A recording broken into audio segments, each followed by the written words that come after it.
They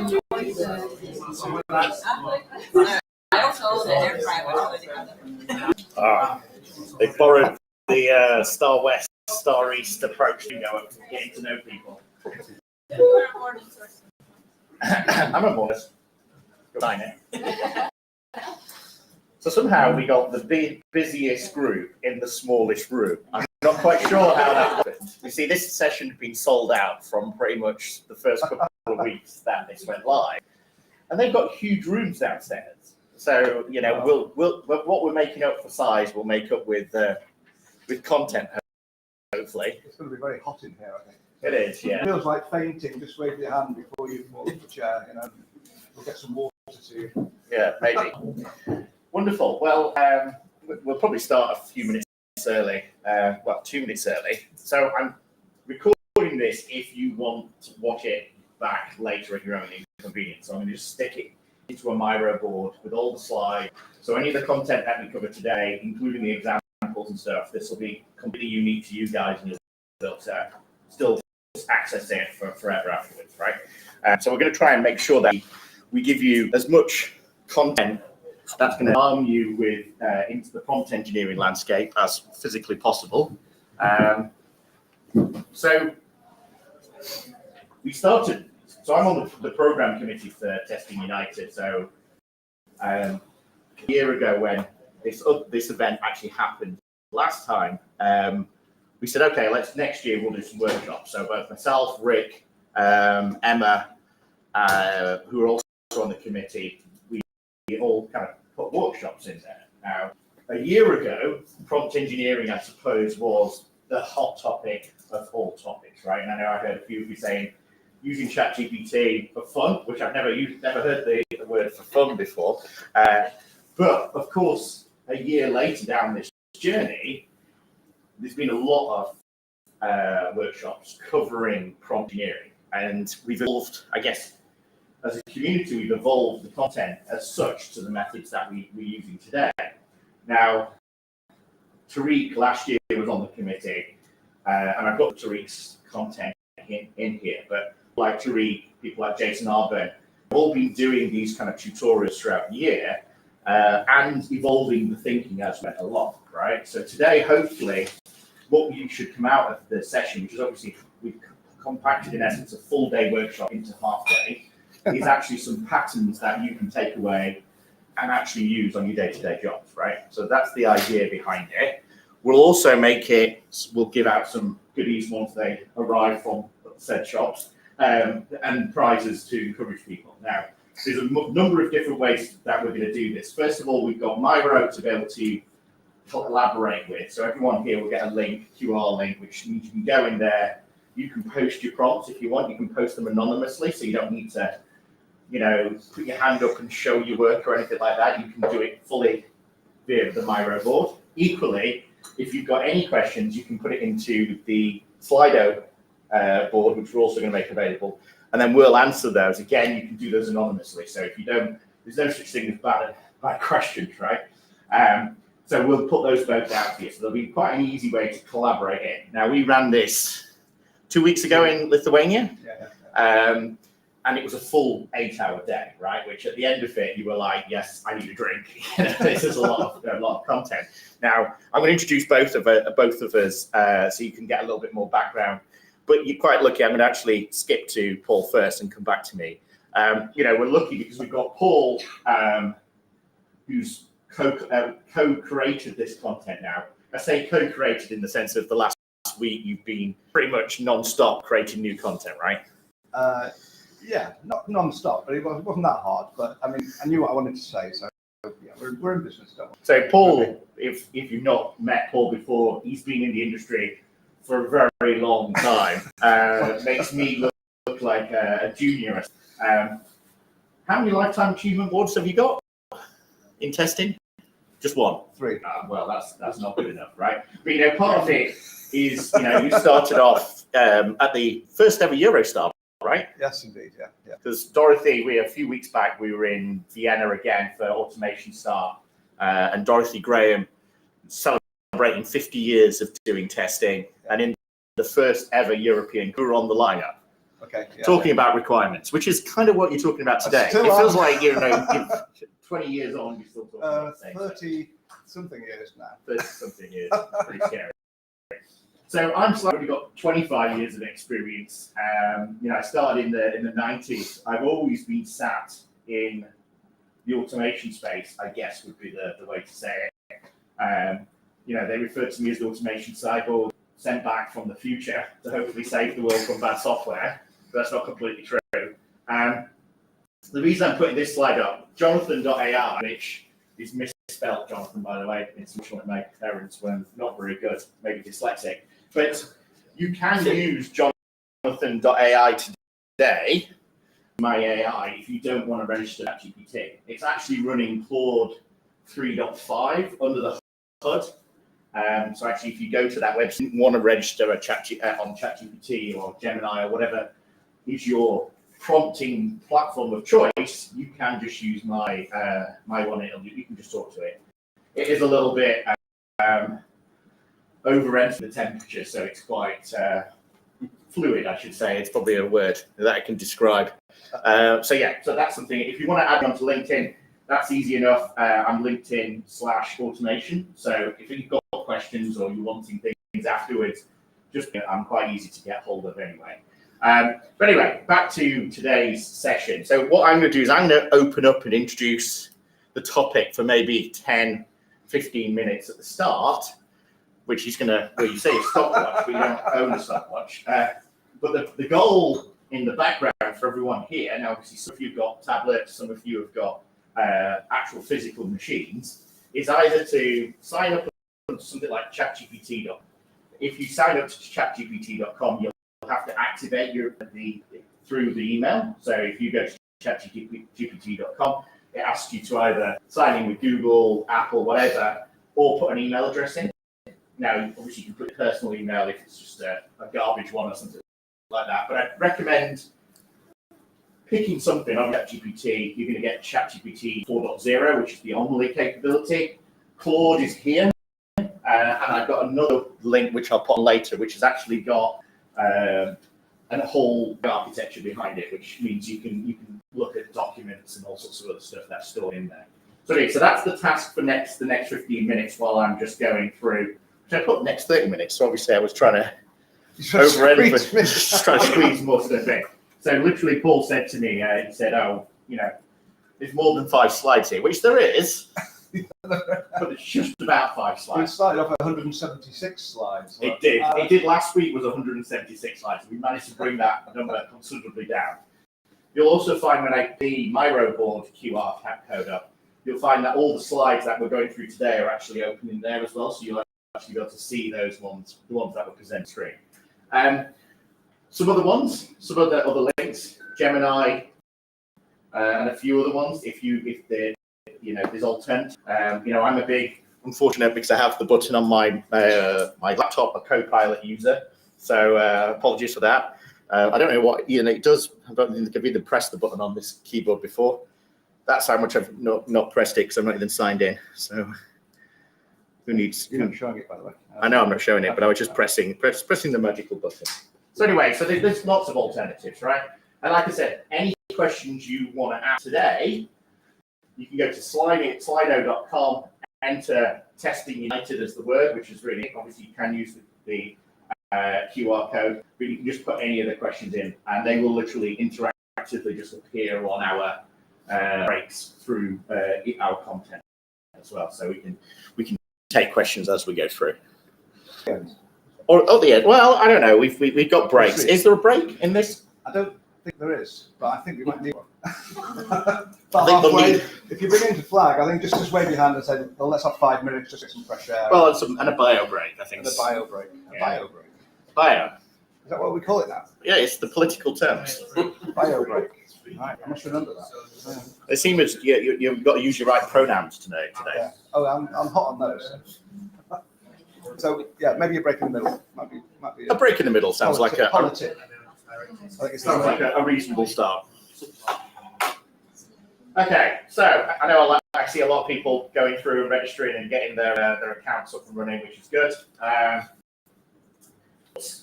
Paul's got is, in essence, we're going to be working through some examples, some approaches to how you can do prompting. Of course, you can follow those along. You know, you can, don't worry if you don't want to, you just want to see the examples we've done, that's not a problem. Of course, you know, ask questions. If you want to just raise your hand, we will take questions. I'm going to turn my phone onto silent, so goodbye to my patients for the next 3-4 hours. Okay, so I'm guessing most people here have used a large language model before. Is there anyone here who's not used a large language model before? That's the inverted question, because otherwise no one will want to put their hand up. Anyone used any GANs before? General Universal Networks. So something that creates images like BARD, DALL-E. DALL-E's an image generation tool. And my favorite of all time, if you've got your application up or if you're waiting to boot into the system, is thispersondoesn'texist.com. You will see it. Anyone see that? So that was back in, just 5-6 years ago. NVIDIA would then, in essence, and that did not exist. So this person doesn't exist. You keep on refreshing your browser, and the images are phenomenal, right? You could not really tell that they're not the person they're thinking they are. I'm going to this person does not exist. So which, and the fact that the website, the actual legitimate website, is now being, you know, I'm sure this guy's attending one of our sessions today. Or maybe not. But obviously, every time I hit refresh, what this is actually doing, which is interestingly the same as what my laptop's doing, is it's just creating a new image. Now, obviously, they take this. How do we know that? Well, I know that because I've read the research paper, and you can also see it requesting the GAN endpoint, right? But I don't believe that. I think that's a real person. They're just taking random images off the internet, aren't they? No. I know, because how could you tell? Well, this is the whole point, right? Yeah. So one of the things we're going to talk about is not to do anything terribly sophisticated, but to trigger some conversations about stuff that's kind of relevant. Yeah, is it real? You know. And that's the question. So, like yesterday, we were at the bar till quite late, and our friend outside, what's his name? Jürgen. I'm sorry. And it's your colleague, not mine. Turning Jürgen into a woman, which is quite easy, right? Is is one of the fun tasks which you can use as standard down on your phone, right? This is the new whatever it is, but this has an NPU on it, so it has a neural processing unit on this phone, and the generation before both have it.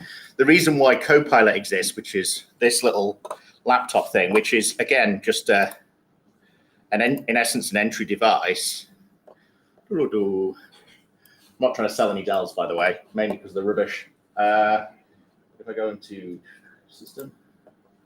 So what you see here is this has now got an NPU on it, a neural processing unit.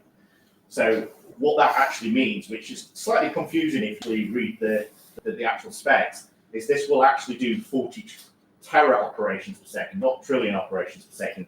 That's the minimum entry for it to be able to run, in essence, a large language model offline, and that's what, in essence, Copilot Plus is doing. It's bringing in the large language models, but then also bringing what's going to be released next year, which is what Sam's working on with OpenAI at the moment, large action models.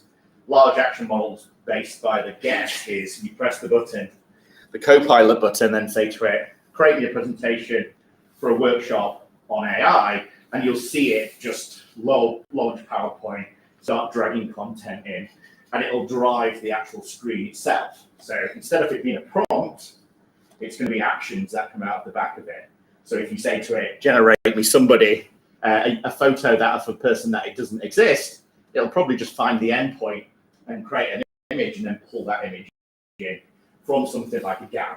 Use something like Stable Diffusion or some other mid-journey application to actually go and generate an image. So, and if you want to have a lot of fun, which is coming nearly to Christmas, if you download the repository Focus with too many O's, so it's FOOCUS, that's off a GAN where you can put an image of yourself on and then turn it into anything, right? So you put the image in and go, I want to be a Greek god, which I did last time with unfortunately my boss's face, and then it was the person came out naked whilst I was doing the workshop. I was like, I'm not doing that again. I was going to get into a lot of trouble making my boss naked on a thing. So perfect. If you want to have a lot of fun, you can do that with Focus in the Git repository. It'll pull everything down. It'll run on both Mac and Windows PC. The other bit, which I'm not going to recommend unless the internet is really stable, is if you're using a laptop, which is kind of this generation onwards, it's something called LLM Studio. If you've, why can't I find my mouse? I remember when mouses had mouse balls on it. Right, here we go. LLM Studio. So LLM Studio is a completely offline one. So a lot of what we'll be talking about today is that actually, really, you want to, for privacy reasons, not just because you want to make your boss naked, you want to make sure you pull these models down, and then you can ask them anything you want. Now, you can also ask them anything you want, and also upload documentation. So here is LLM Studio. If I'm not going to load it in, but because it'll kill my battery. But like I brought down a llama here and a minstrel model. So I can bring that, runs locally, and it'll run on any device you see, minus your iPad, and it'll come offline. And you can see here, you can add documentation to it. So it'll create a RAG locally, so you can just ask questions about the documentation. Completely free. You can pull down whatever model. LLM Studio would definitely be my go-to place if you want to start using this stuff today. Would you recommend it for today? Pardon? Recommend it for today? I would, but I wouldn't, based on the fact that the Wi-Fi is not stable enough, and most of the models are around about 8 gig download, so I think I'm home. Or own broadband, right? Would probably be the easiest. Have you just brought prizes in? Well, it's 9 a.m. I'm on my way. I'm at staff these days. Thanks, Carsten. He's welcome. Anyway, back to the things. So, interestingly, which is why I wanted to set this up a little bit today, was, these photos are from Google DeepMind in London. I did this talk. And the thing is, everyone pretty much using the same thing. So you saw there, Claude's are obviously very popular at the moment. I use the minstrel-based models because they're by far the most reliable from my point of view. People like Llama. I don't like Zuckerberg, so I keep away from certain models. But in essence, you should be model agnostic, right? Because you should run any model. It shouldn't really make any difference which your underlying model is. But I put this up, and it was obviously some slideware from our company. Say by 2025, 30% of your activities could be created, right? And so yesterday I ran a workshop for a large bank just down the road. And I talked to them about kind of what we're talking about here with the Copilot. The idea with the Copilot and kind of what Sam's working on in the at the moment with OpenAI to build these large models is to actually be able to drive your screen. So of course, for those people here who are just like, oh, I want to set up ChatGPT, you can use the agentic AI to say, sign me up to a large language model, and you then will see it launch ChatGPT, fill in your details, register, go into your email, click on the email, activate. It can do that because it knows the standard workflow, which is to register onto ChatGPT, right? And it's a web browser. So most people who've done automation in the past will go, well, that's not very exciting, right? It's not revolutionary. But the idea and what they're actually trying to do is they're using something called Copilot plus Studio, which is actually looking at what activities staff members are doing to process harvest them so that they can actually turn those tasks into repeatable tasks. So my joke yesterday was, if the sales guy has to pull down from an export from Salesforce once a month, put it into Excel, to put it into Power BI so that he can show his boss the numbers, then it's easy doing that once every month. And he says, oh, and this is unfortunately the return of Clippy, is, oh, do you want me to do that for you and set the task up automatically? It's trying to remove some of those tasks. Now, a good friend of mine, a guy called Diego, one of the analysts, he started back in 2019 before it was cool and ChatGPT became mainstream. He started talking about Turing bots, which is this conceptual idea of that everyone knows who Alan Turing is. It's a nod to Alan Turing to say we could build these agentic AIs which can, in essence, solve problems for a specific domain. So we built one which was a testing-based model, which I'll probably show you later. But actually, what you're going to see, and this is if you were in Disneyland last week for Gartner, which anybody at Disneyland last week? No. I was there the week before, so I can't really say anything, but I was there at the Agile and DevOps event, and then 3 weeks before our West, which is also in Disneyland, so I can't really not say that I'd be. But the next step, everything's about agentic AI next year, and it's all about having these Turing bots, or they call them AI-Augmented or agentic AI, that does different tasks. Now, back in Star West, my friend Jason Arbin, his opening keynote for the event said, everyone in this room, you need to start using these productivity tools before development and project managers and UX designers get hold of their equivalent product capabilities and just increase their productivity between 30 and 50%. And you're having to keep up at the pace, which is the whole point of today, is if you can leverage the stuff that you're wanting in testing at the moment will help you on your day-to-day activities. The next step is the whole stack, right? It's collaborating with development, security, ops, whatever else it is. So this stuff's happening, it's real, it's it's not going anywhere, and it's only going to be more, there's only going to be more tools that you can start using. The other bit, which is the reason why I need to get a new job, is, in the Valley, for graduates, right, is about 300,000 salary range, right? And it's interesting because the grads that are coming out aren't computer-based, planning-based. They're English majors, they're history majors, they're like literally every other industry in the world minus computing, which is slightly upsetting, right? Because unfortunately I had a high-performance computing degree in the 90s, and it's no use whatsoever for me now. But it's a red-hot market. So hopefully by the time you leave today, if you've got to this point where you're a mentality or an AI whisperer, it doesn't matter if you're talking to agentic AI or an LLM or a large action model. Part of it is it's about breaking down the activities that you do on a day-to-day basis and then speed them up. Okay. So I know because we're going into, I'm eating into your time, aren't I? Not yet, no. Well, no, I was going to say, I'm not eating into... I've got 10 minutes. I've still got, all right. Yeah. So obviously this is not my quote, so I can't take full credibility, but it's, AI is not going to replace you. Somebody that's using, probably heard this statement being used. I don't remember the guy who actually said it in the first place, but I didn't really steal his quote. But incidentally, I did a TED talk about 7 years ago, intelligence, right? And I made some quite bold statements at the time, which are all massively incorrect now. The ones were from Cambridge and Oxford and published what jobs would be replaced by AI. And the ones that were at the top were things like accounting, programming, law, everything which is based on a large amount, retaining a large amount of knowledge, right?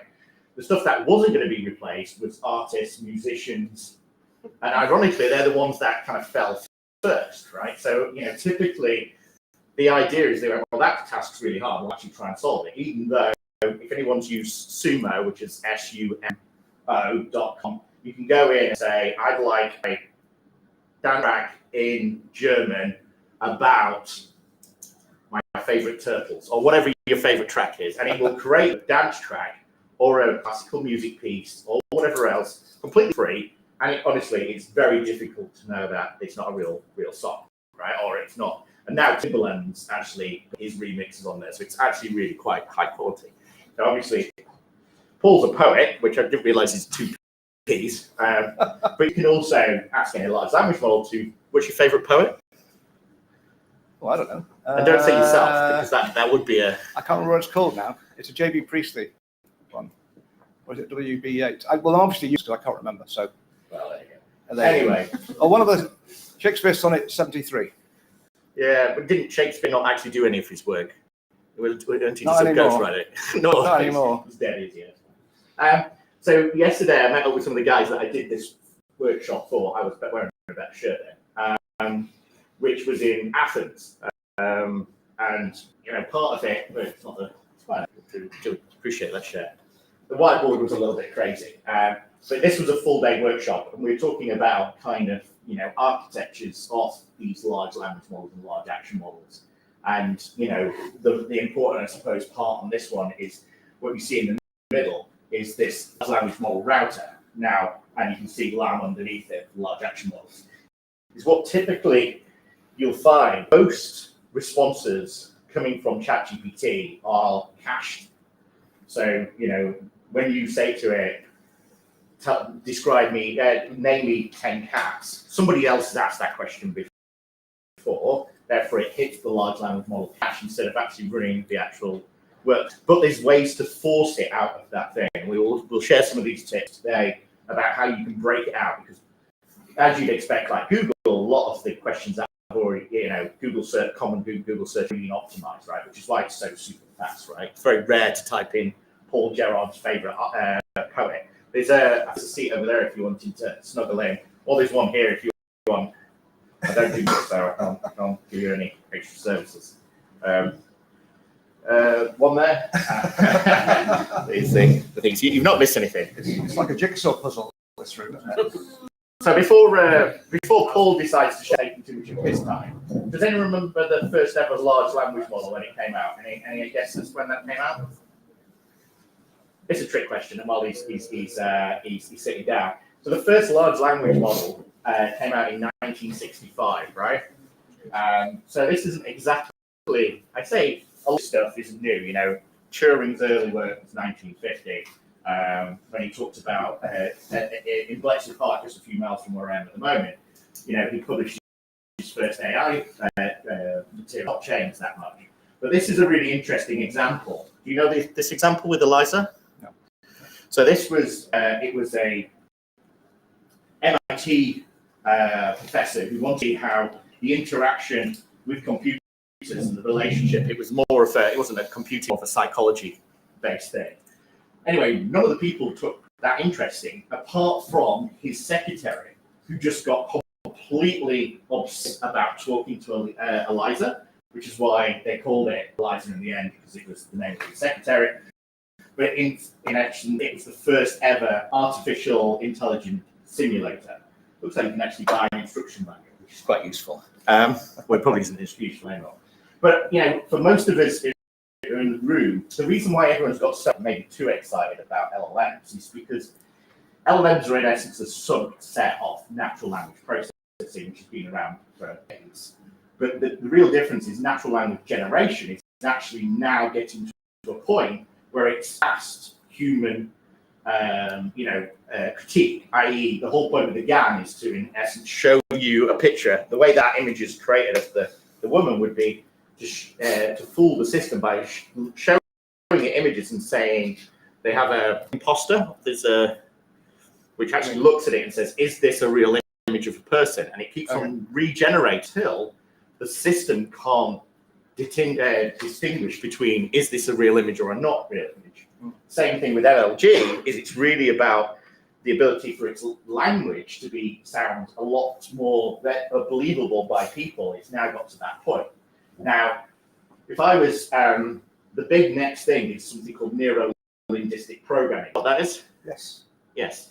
It's a level of abstraction, which is what Paul's going to be talking about today. And this is where things are going. The idea is you should be able to set up me a large language model account. And it's at a level of such a high abstraction level that you don't need the steps of how to do it. Or buy me some black owners. It doesn't need to go to Amazon. It can go to Nike, log in with my Nike content. It can look for something, visually recognize it using large vision models, then buy me it, grab my credit card, and then potentially go off and go shopping itself. But it can go through all those activities. I don't need to be there. All I want is some black shoes, right? So part of it is it's that level of abstraction of buy me black shoes for tomorrow, delivered tomorrow. That's what you want to be able to set, a level abstraction of above. Now, we did make the mistake, which everyone makes, back in 2022. We decided to go full speed ahead with Gen AI and started creating code. That was our thought. We thought we'll revolutionize the world by creating automation. So we created a product, went and stood on stage in Gartner, and announced it, saying, okay, yeah, you can just literally say to it, test my banking on Nike.com, and it would go off and run some scripts, automate. But useless. It was just a code generation tool. You can use a code generation tool. So if everyone's saying, you use something called Cursor, C-U-R, well, it's just Cursor as a word cursor, isn't it? And what Cursor does, again, it's powered by Claude. Cursor is a completely free IDE that allows you to create code, right? So you can literally download this, and I could type something like create, oh, Jesus, don't create Selenium script to open Nike.com. Oh, actually, a little bit.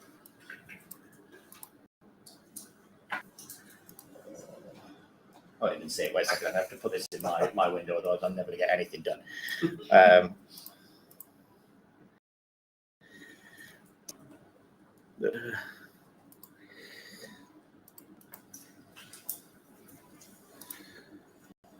Control K. Oh. Create. Select. Control L.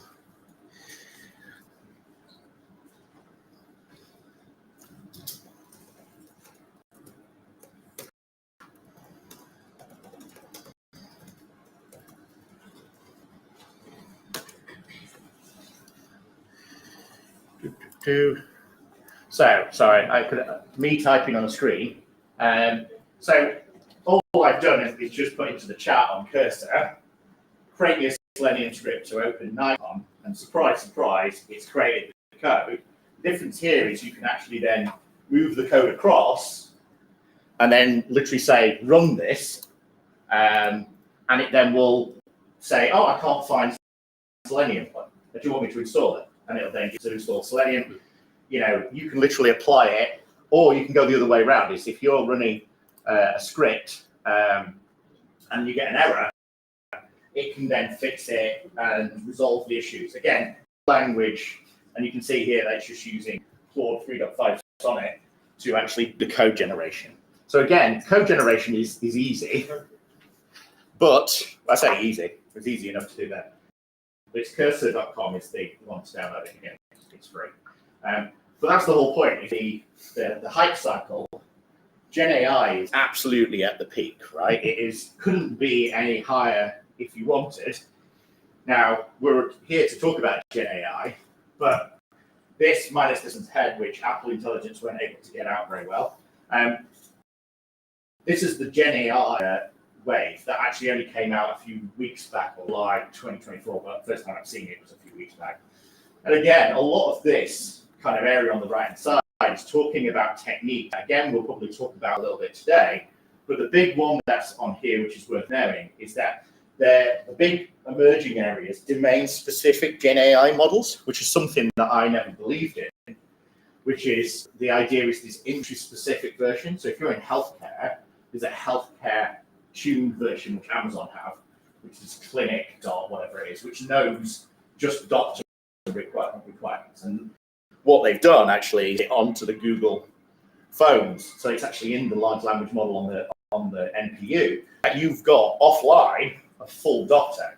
So you can take a photo of your leg saying, it's bleeding, I've lost my leg or something, if it's, Walking Dead. And it will then, you're in a ditch, there's no Wi-Fi, it's the end of the world.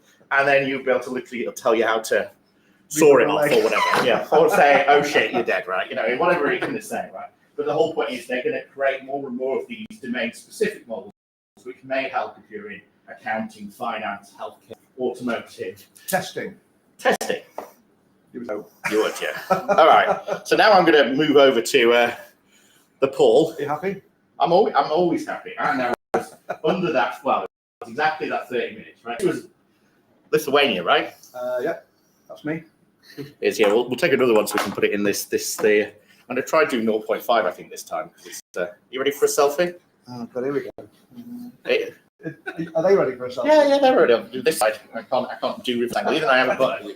None of this is rehearsed, by the way. So Right, smile, everybody. Say squeezed in meeting room. Perfect. Have we got that? Yeah, that's it. Okay, right. And so before you skip into it, this magical link here is a link to all of the material that Paul is about to brainwash you with. I hope. I've not seen it. So, Its bit.ly link is just, so everything's a bit.ly link. United 2024. So it's capital T, testing, United, capital U, 2024. It is case sensitive. I did realise that about bit.ly links, I think it is. which is annoying. Bloody Unix. I should say that I'm a Liverpool fan, so if it just to say United is not very comfortable for me. Any Liverpool fans in the room? No. Any United fans in the room? Get out. No, I love you, really. Okay. I'm wearing the same T-shirt. I need to make my wardrobe a little bit more, I think, is what we're seeing from this. We should talk about football later over a beer. Yeah. But remember, the party's going from 6 to United 11. to get better, otherwise, if your opponent is rubbish, there's no fun in beating them. You've got to be like, rather than mediocre. This isn't a football workshop. We'll get that. Well, Stay on target. Nobody happy? Can I move on? Yeah, we're all happy. Okay, so, that's your slide. What's that? That's yours. Just introduce it. Just click it one more time. This is the next one you need to take. Now, unfortunately, this one is testing. I'm going to say it because it obviously upsets you so much. Testing United Workshop. Capital W, capital T. That is the Miro board, which if you go on to now, you get the interactive bit where you can start pulling stuff up. Yep, it's got all the slides onto it. You should be able to drop stuff in there, like examples and all sorts of other stuff. Yeah. So if you're having fun for the prompt, Or maybe it's the other way I around. want to share it and look back and you put it in there. Okay. It's loaded. Okay, fine. Okay. This is where you realise that none of my bit.ly links are legitimate. Okay. Does it work? Are you getting no? I don't know why. But they should check. is your Yes. Let me try. Proper phone. I've got this little. What? Yep. You said you're getting the slides, right? Yeah. It's all the slides are testing United. Was it 2024? So this is the slides, and it's also the all the examples. Testing United 2024. Has anyone got there and seen the material? Yeah. Is it working? Okay, it does work then. Let me just try with the. I had a problem with my phone. That's why I kind of messaged you before, and it was an iPhone. Same here. I'm not sure Bitly. Bitly's horrible. It's SharePoint. That's the problem. Not. Right. Yep, that's my surname. So it does come up with the slides for this one, but let's go to the other one. Can you go back to the Miro board? And then the Miro board. Bitly. Yeah. Miro. The internet is quite slow. Yeah, it is. Yeah. And there's an app for Miro as well. So even if you've got you can load the app, it does run a little bit faster. But the Miro board should look something like this, which have all the links in it, and we can all see Florin and Rudolph and Kevin and Alina on there. And it has the links here for the slides, workshop, and then I think there's another one as well which does some of the file formats which are. So is this reflecting people's mouse movements? Yeah. It's called the internet. It's going to be amazing once it kicks off, right? That's a bit creepy, isn't it? Why is it creepy? Well, I know exactly what people are looking at. Well, you don't know exactly what they're looking at, right? This isn't Recall from Microsoft, but they will eventually. Right, if you put me back where I was. Yeah, I've already put you back there. Look, it's there. All right, okay. You all happy-ish? Okay, move on. I should put you at this thing. You got these points of Bluetooth. Right, so I'm going to talk I've got a timetable, but He won't keep too much. It depends on how quickly we get through the conversation. So I want you to have a little play with something. Let's have a conversation and see what we discuss. So it's not necessarily about you becoming brilliant programmers. I don't want to use the word prompting. You're writing code. It just happens to be English or German. Or I'd be very interested to hear how successful you are if you write all your stuff in German, certainly, or in English if you know it. Klingon. Whatever. Anyway, so I'm going to walk through some material for you. So let me just get here. So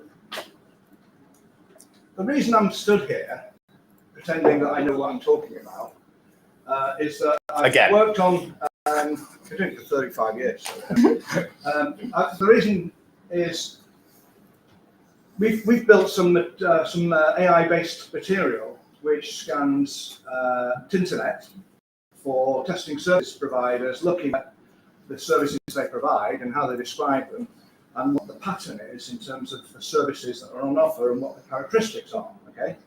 Now that's a little private project which we might be able to get something out of in the future. Don't know. But anyway, that was my kind of first introduction to programmatically using AI. Okay. So I'm speaking from the perspective of being a developer. How do I get AI to do what I want as a developer? Now, in some respects, you don't need to do that. However, those of you who can write code may find it easier to use code to do some of the more advanced stuff. It's kind of inevitable. It's going to go that way. A chatbot is helpful for prototyping and to trying things out, but not necessarily the final product. That's not really the way the world is working. So here's for instance, you're an expert in software development and testing. So you give it a persona. So those of you who've probably heard of this, it helps if you give them a context. And I think it helps because it just says, don't look in your knowledge base, in your large language model, ignore all the stuff that isn't about software development, say. Or I want to suggest, here's a more interesting prompt. You're an expert on Socrates. I could have said, you are Socrates. Okay?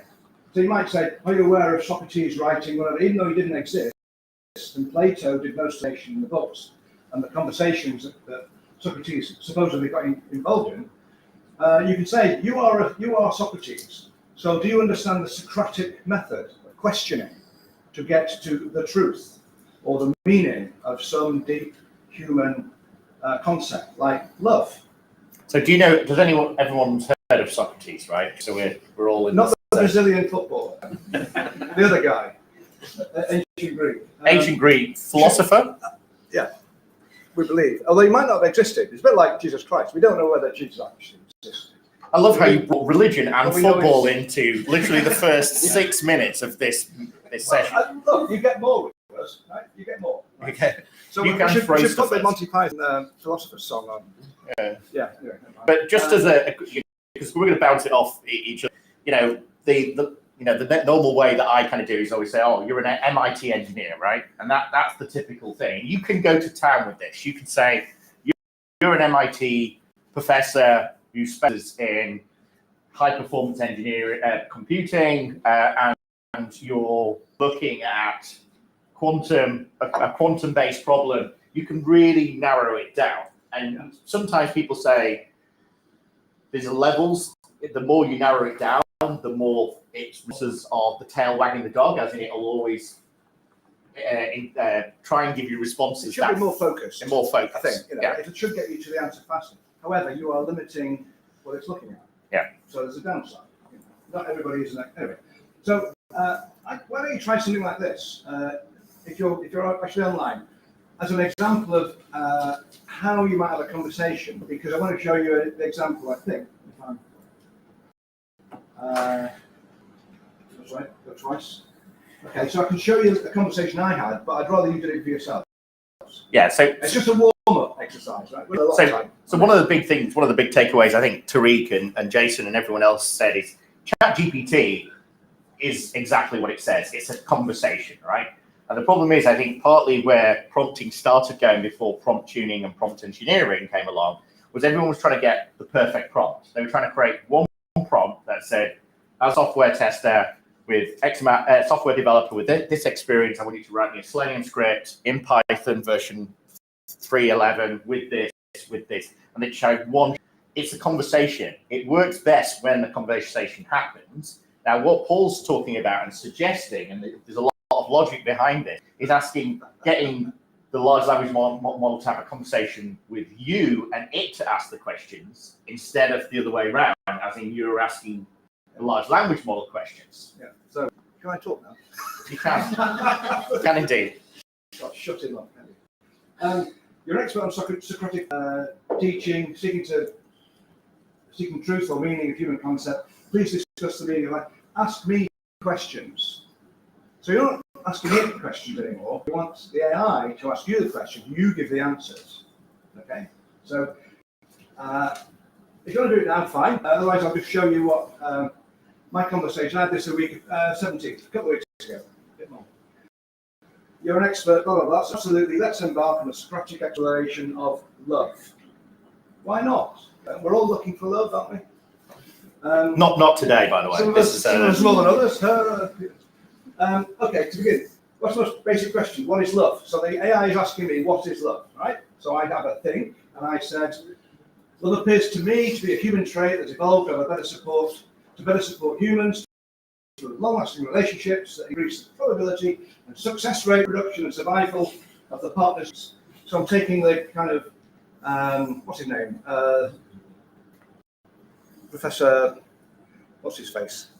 The Selfish Gene, the guy who wrote that. It'll come to me in a minute. So it says, that's an interesting perspective. And I thought, oh, it likes that, doesn't it? How clever am I? So you're suggesting that love is essentially a biological mechanism designed to ensure the continuation of the species. So we've evolved these kind of brain functions, let's say. And so he asks another question. I say he. Why do I say he? There's no reason. It's a robot. But okay. I feel like I'm talking to a man, but anyway. What do women know about love? If love is purely a biological function, does that mean it's inherently selfish? I have no idea where that question comes from. Anyway. So I don't think selfish is the right word. I don't like that word. Concept of love emerges as a brain function, blah, blah, blah, blah, blah. Okay, you can read for yourself, right? So then it says, that's a nuanced point. So it compliments me again. I think, oh, fantastic, I'm doing really well here. I'm getting it all right, you know. So while love might be consciously selfish, it's still ultimately serving the purpose of preserving our genes. So let's consider another aspect. If love is primarily a biological function, can it be considered a choice? Now that's more interesting. Can we choose who we love? Right? I love you, Paul. So I have a... Yeah. Thank you. And so on and so forth. So I try and make an intelligent statement, and again it says, that's an insightful observation. Oh, it keeps complimenting me. And then it asks another question. If love is influenced by our experiences, can we say that it's subjective? That's a good question. Are you asking if love is different somehow for every individual? So I ask it back to please clarify the question. Okay? And it goes back, exactly. Is love a universal experience, or does it vary per person? Do we all love the same way, or are we all different? That's a good question, isn't it? I think I said, well, I couldn't say, because I'm me. I can only look inside my head. I can't tell you how you love. So, looking at the behavior and language of other individuals, they perhaps prioritize it differently. It might not play as big a part in their lives or relationships. Okay, that's a reasonable thing to say. That's a thought-provoking response. It loves me, this box, doesn't it? So it seems that while love might be a common human experience, its importance and manifestation can vary greatly. Okay, just kind of agreeing with me, I think. If love is subjective and influenced by our experiences, how can we truly understand its meaning? Ooh, now we're getting deep. So and so on. You get the idea. Now, I don't want to go through the whole thing, but it keeps, from now on, it tries to close the conversation, saying, I'm done here. You know, it's trying to come to a conclusion. And so on. And then it asks you the final question. So So that was its final question, but I actually respond with another question, I think. I think we should strive for loving relationships, mostly friends build strong loving bonds. I'm thinking perhaps love is a consequence of building those relationships rather than a prerequisite. So I'm saying, does love come before relationships, or do relationships develop love? Cause and effect, right? What do you think? So I ask it, the AI again, and it comes up with that's a thought-provoking conclusion. I'm not concluding it, I'm still in mid-flow, I'm enjoying this, It's trying to close the conversation because It's running out of ideas, I imagine, but I don't know. So let's summarize our explanation of love, and it comes up with a summary. Now, you get the idea. Now, you can do this for yourself. You could say, what is software testing? Because you could say that everybody's got a different definition of that, haven't they? I think. Very much 80% the same, but 20% different for everybody. And so on. So I just want to get to some observations. Okay. So the AI behaves like a coach, and you've asked it to behave like a coach. So you're suggesting to the AI that I don't want the answers from you. I want you to keep asking me good questions that make me think. Now, the one definition of coaching is someone who doesn't understand the subject matter, the problem at all, but can ask good questions to help you to think about the problem in different ways and come to a conclusion. That's a coach. Coach asks good questions, doesn't give you answers usually. A mentor is an expert in your field. You ask it a question, it gives you an answer. And I think one of the things I want to suggest to you, and I'm trying to work on a model of the levels of sophistication of, let's say, chatbots, but AI in the context of a human conversation, right? And at one level, you've got a mentor. I ask a question, it gives me an answer from its knowledge base. The next level up would be a coach.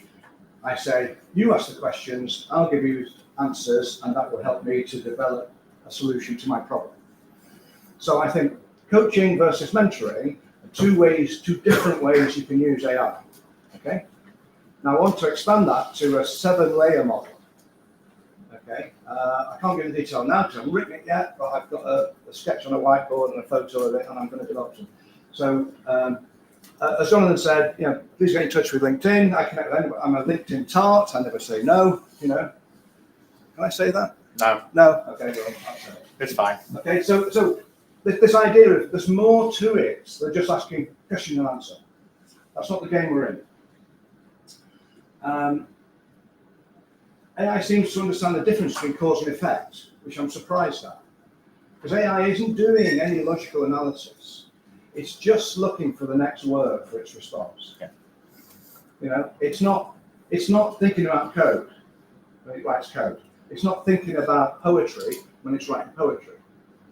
It's literally just trying to find the next best matching word that statistically has the best chance of turning into an answer that is meaningful to you. That's a very long-winded of saying it's guessing, and it's pulling words almost at random, not at random, but it's trying to pull an answer together from a soup of data in a way that has the best probability of giving you a satisfactory answer, a meaningful answer. It's not doing code analysis. It's not thinking about philosophical questions. It's not what else are we using it for? It's not thinking about how do I best respond on the help desk to do first level support. It's following a procedure. Okay, so don't get too excited about what AI is. Oh, sorry, large language models are. They're pretty crude, elephant gun to kill a mouse kind of solutions. However, they're becoming more and more affordable, and I think they're all going to be free, aren't they? At some point soon, we're not going to have to pay for this kind of stuff. So, the AI's understanding of Socrates felt like it was programmed. It said, it asks you a question, you an answer. It says, "Well done, Paul. Here's something you may have not thought about. What do you think?" And it seems to be, is this what's it, AGI? What's it?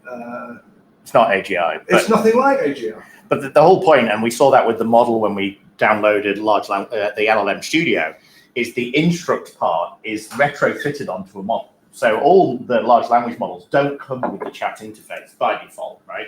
When they're trained, the instruct bit is retrofitted to have that conversation with the human element, right? So therefore, this is why Paul alluded at the start that actually the language you use will have different responses. So if you ask a question, you can ask a question, say, I'm going to ask you the question in German. I want you to respond in Japanese. The responses will be higher quality than they will do with English. English is great for poetry, but because it's so ambiguous, it's not actually the best language to talk to a large language model. So we've got customers in Japan where all the prompts are written in Japanese, and they outperform the equivalent organization in the UK or in Europe because the English language has got too much fluffy meaning around it. So more structured languages get better responses. Yeah, there's something like 270,000 words in the Oxford English Dictionary. That's a hell of a lot of words. Yes. Because they all reflect tiny nuances in meaning. You know? And then a word like set has like 117 different definitions. One word, three-letter word, 117 different definitions. It doesn't know that. It only knows about context. So if you ask the same question in different languages, you're going to get a culturally different response as well. Because the language of Goethe in German is going to be, and the culture that he's reflecting in his time, whenever it was, turn of the century, last century, it's going to be very different from Shakespeare in English. There's a cultural difference as well. So bear that in mind. You know, it's like what you're dealing with is something that it's a very stupid bot with a massive memory. Yeah. Okay. Or what's the other word? An idiot savant. So a savant is like a Rain Man, that like an autistic talent, where you can look at a dropped box of toothpicks and you can say there's 73 on the floor in seconds, or instantly.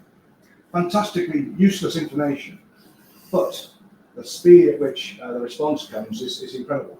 It's magical. It's a real gift in some respects. But what do you do with that information? No idea. AI doesn't have any knowledge there. Oh, I wanted to talk about that. But very, very briefly. So I used Gemini for that conversation. I thought, and I'd never used Gemini until a couple of weeks ago. I thought, oh, pretty good. As good as the other products, ChatGPT would probably give you a similar response, but different. It would be different.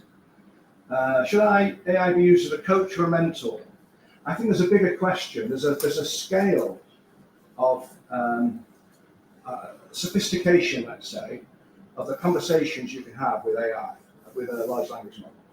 Okay, I'm working on it. If you've got any ideas, please let me know. It'd be really interesting to hear, because I think there is a kind of a scale. One of them is like an agent. An agent is obviously could be autonomous completely. So it's right at the very top. It does things on its own knowledge and acts autonomously.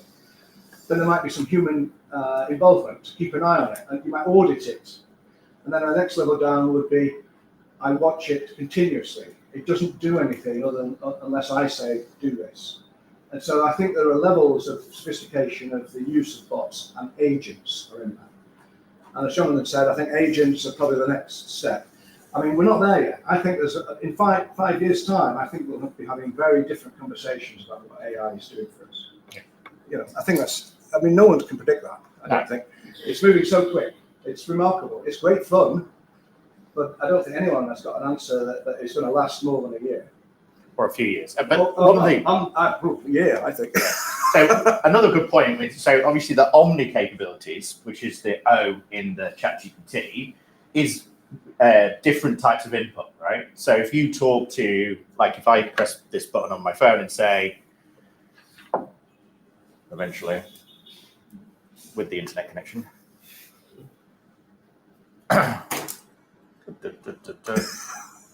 hey, who is Paul Gerard in software testing? Paul Gerard is a prominent figure in the software testing community.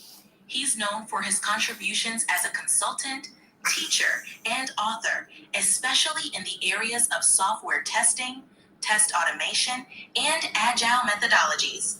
Paul has co-authored several books and is a popular speaker at conferences. Yeah, that's just done a Google search. Of course it has, yeah. But that's not that clever. But the Omni capability is the voice, right? Yeah. But what the Omni also is images. So I would say with this kind of method, you could pass it, we might do it in a second, but pass it the picture of the Nike website and say, based on this kind of style, ask me questions on how to test this application.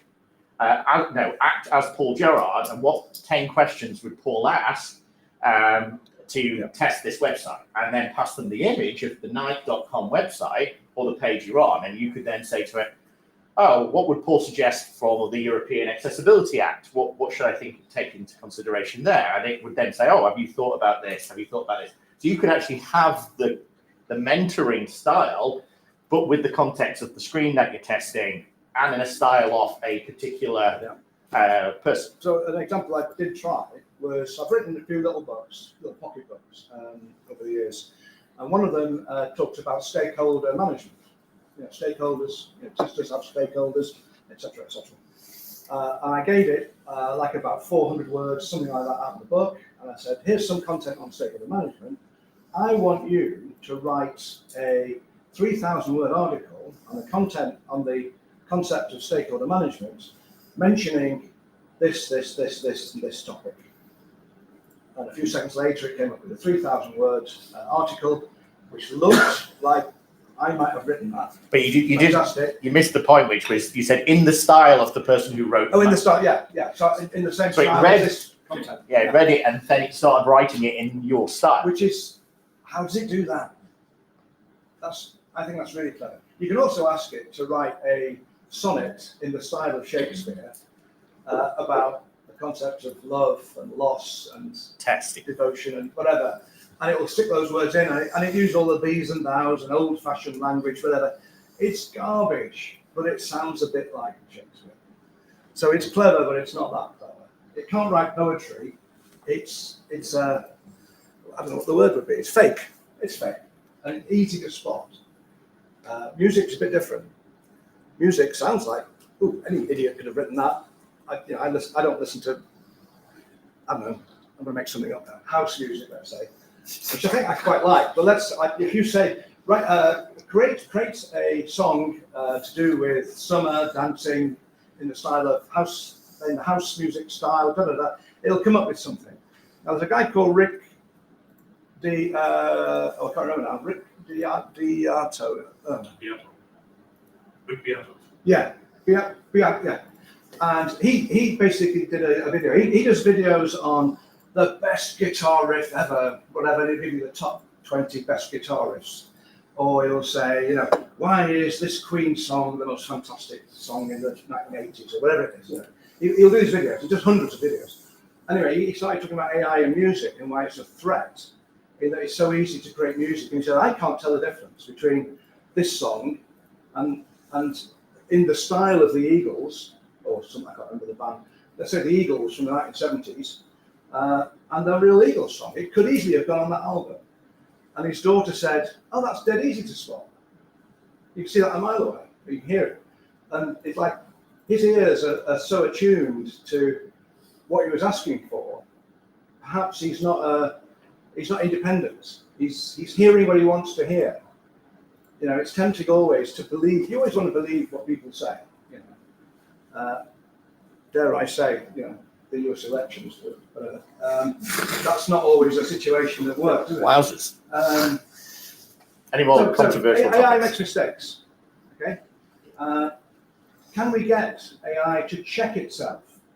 That would be good. So it self-tests. And you need to build in a little bit of self-testing, whatever you do. Now, how do you articulate a self-test in language? It's a bit tricky. And I think we're working on it. I don't know anyone who's got an answer yet, but we have to have language constructs that will get AI to behave in that way, to self-criticize. And actually, some of these things are not too hard to do, but sometimes it's really tricky. We'll see that. So, but one thing on there is one of Jason's top tips is around after every prompt is to say, what prompt should I have written? So he literally, after every single prompt he does, he then asks it to come back and say, what prompt should I have written? Then he runs that same prompt and then he compares the output of both. And then he validates whether or not it's incrementally improved by the prompt that the instruct language has actually suggested. So without naming the company, we got involved in a health related application, and they wanted to build an AI app to give diet advice to people who wanted to lose weight. And you'd say, That was us well, too. that sounds pretty straightforward. Well, the first thing I did, I said, what information do you need to give me a reliable recommendation for diet to lose weight? And it said, here are the 20 things you need to give me. It generated the questionnaire, in effect. So if you want AI to behave a certain way, ask it what you need to do to get it to behave that way. So yeah, it might say, make me an MIT professor, it might make me a poet, make me a nutritionist or an Olympic standard athletic coach. You know? Sorry, just I have a question. It goes back on the earlier slide. The previous slide, Go yeah. back.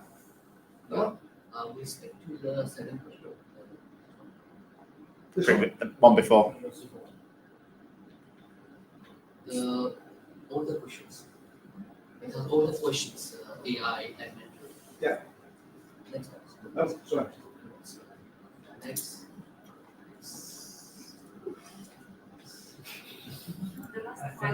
The last one, the summary.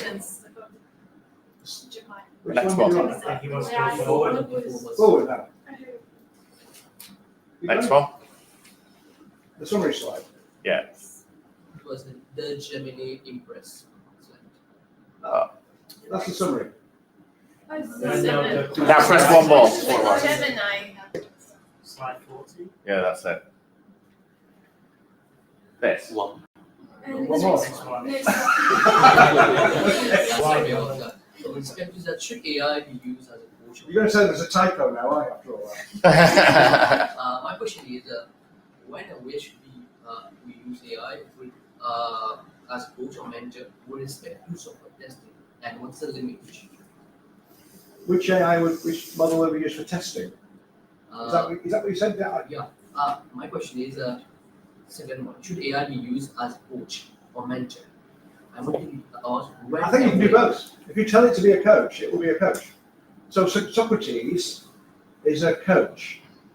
He's asking questions about human concepts like what is love, what is happiness, that kind of stuff. But if it's a coach, let's say it's a coach for, I used to coach rowing, okay, on the water, okay. And like I told people I coached, I'm never going to tell you to pull harder. What I'm going to do is give you a process that I guarantee will make you faster. And if you believe me, we're in business. And then the questions were about, I'm not succeeding. Well, why aren't you getting better? Okay, are you following the program? No, I've been ill, I've got no time, whatever. Well, there's your bloody answer, mate. Stop wasting my time. Didn't say that. But what I mean is, you can tell it to be a coach, you can tell it to be a mentor. The default is if you ask a direct question, you'll get an answer to the best of its ability. So it kind of, but it's our request that defines its behavior.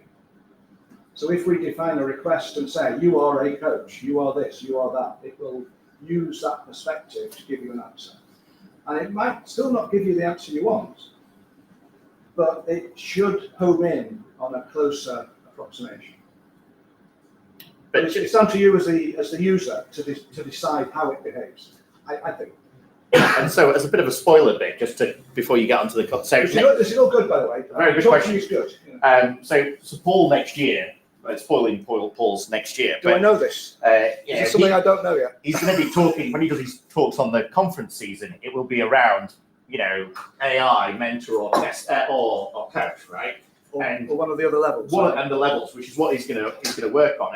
Now he has got a session on tomorrow, which you're going to be covering a little bit, I guess, about that. Not really. I'm talking about tools. Oh, yeah, Sorry. Who cares about tools? But anyway, I think partly to your question is like, so we built a solution which gives tests, right? And so we've obviously gone down the long way of prompt tuning or prompt chain. So a lot of questions and follow-up questions to get the answer that we want out of the back of it, right? So it might start off with, okay, you're going to Nike. Oh, let me go and read the whole Nike website and then come back with the top 5 functions it thinks it can do. So we gave the example last time. We said, based on the Nike website, I'm just calling it Nike, it could be anything, right? create me a state transition diagram of all the major features on the Nike website. Now, I haven't been to the Nike website for a long time, or the Nike mobile app, but I'm guessing it's shoes, clothes, fashion, women, Jordan, whatever, right? So part of it is it's looking at the website and then it's starting to understand, break down a model of what the actual application is. And then with that state transition diagram, we're saying, okay, break that state transition diagram into classification trees, which show me all the routes that I can go through the application. So I start in register to Nike Plus, then confirm my email. I'm a Nike Plus member, I log in, go to my account. It starts building out these models. Then eventually, after about 14 prompts later, I'm then saying to it, based on the basket, what tests should I run? And it'll say, well, there's a discount code, try and do an invalid discount code, a valid discount code, a valid discount, and then check that the actual percentage is taken off the actual final order minus postage and packaging. So it'll start working out all the valid and invalid tests that can run on each one. Now, this is done traditionally in prompt engineering, i.e. one prompt followed by another prompt, a prompt chain, which could be 40 prompts long to get the answer you want. Context is everything. This approach is, here's the Nike, I'm going to give you a picture of the Nike website. Ask me 10 questions, 10 tests that I should think about and consider whilst looking at this, in the style of, I'm not going to say Michael Bolton because you wouldn't get any value out of it, but say like, Paul or Jason. It might come back with, well, have you thought about testing this on a mobile device? You'd be like, oh yeah, I've thought about that. Have you thought about changing the DPI so that the resolution's really small and see if all the words in German fit on the page? Oh, I didn't think of that one. All right, I'll change it. I'll use the Google developer tools. I'll use, Google Lighthouse to do my accessibility on it. It will suggest lots of things to test. What Paul's argument is that actually the mentor, not giving you the answers, but asking you, have you thought about running Google Lighthouse against it? Have you thought about this? Is kind of leading you in a direction to mentor you to improve your testing instead of a prompt chain, which is pretty much saying, I'm going to give you the answer. The answer is you should test A, B, C, and D. And it believes that is the full pairwise testing of all permutations. Fine, but that isn't testing. We know testing, that's just checking in essence. It's the argument of automation is like, oh, it's just clicking on boxes and putting values in, whereas this is saying, oh, have you thought about maybe doing this? Or maybe you thought about trying this particular boundary value analysis approach. And actually, let me write you some code and generate you all the different types of values you can put in, and then you can inject them into the API. So it might go through a different view, but start with the mentor approach instead of the prompting approach, or the coaching versus the mentoring. But anyway, I know you've that's what a testing large language model ought to be giving us. These hints about what we should do next. Sorry. So basically, when AI gives us the questions and we ask the questions, we don't have sensibility.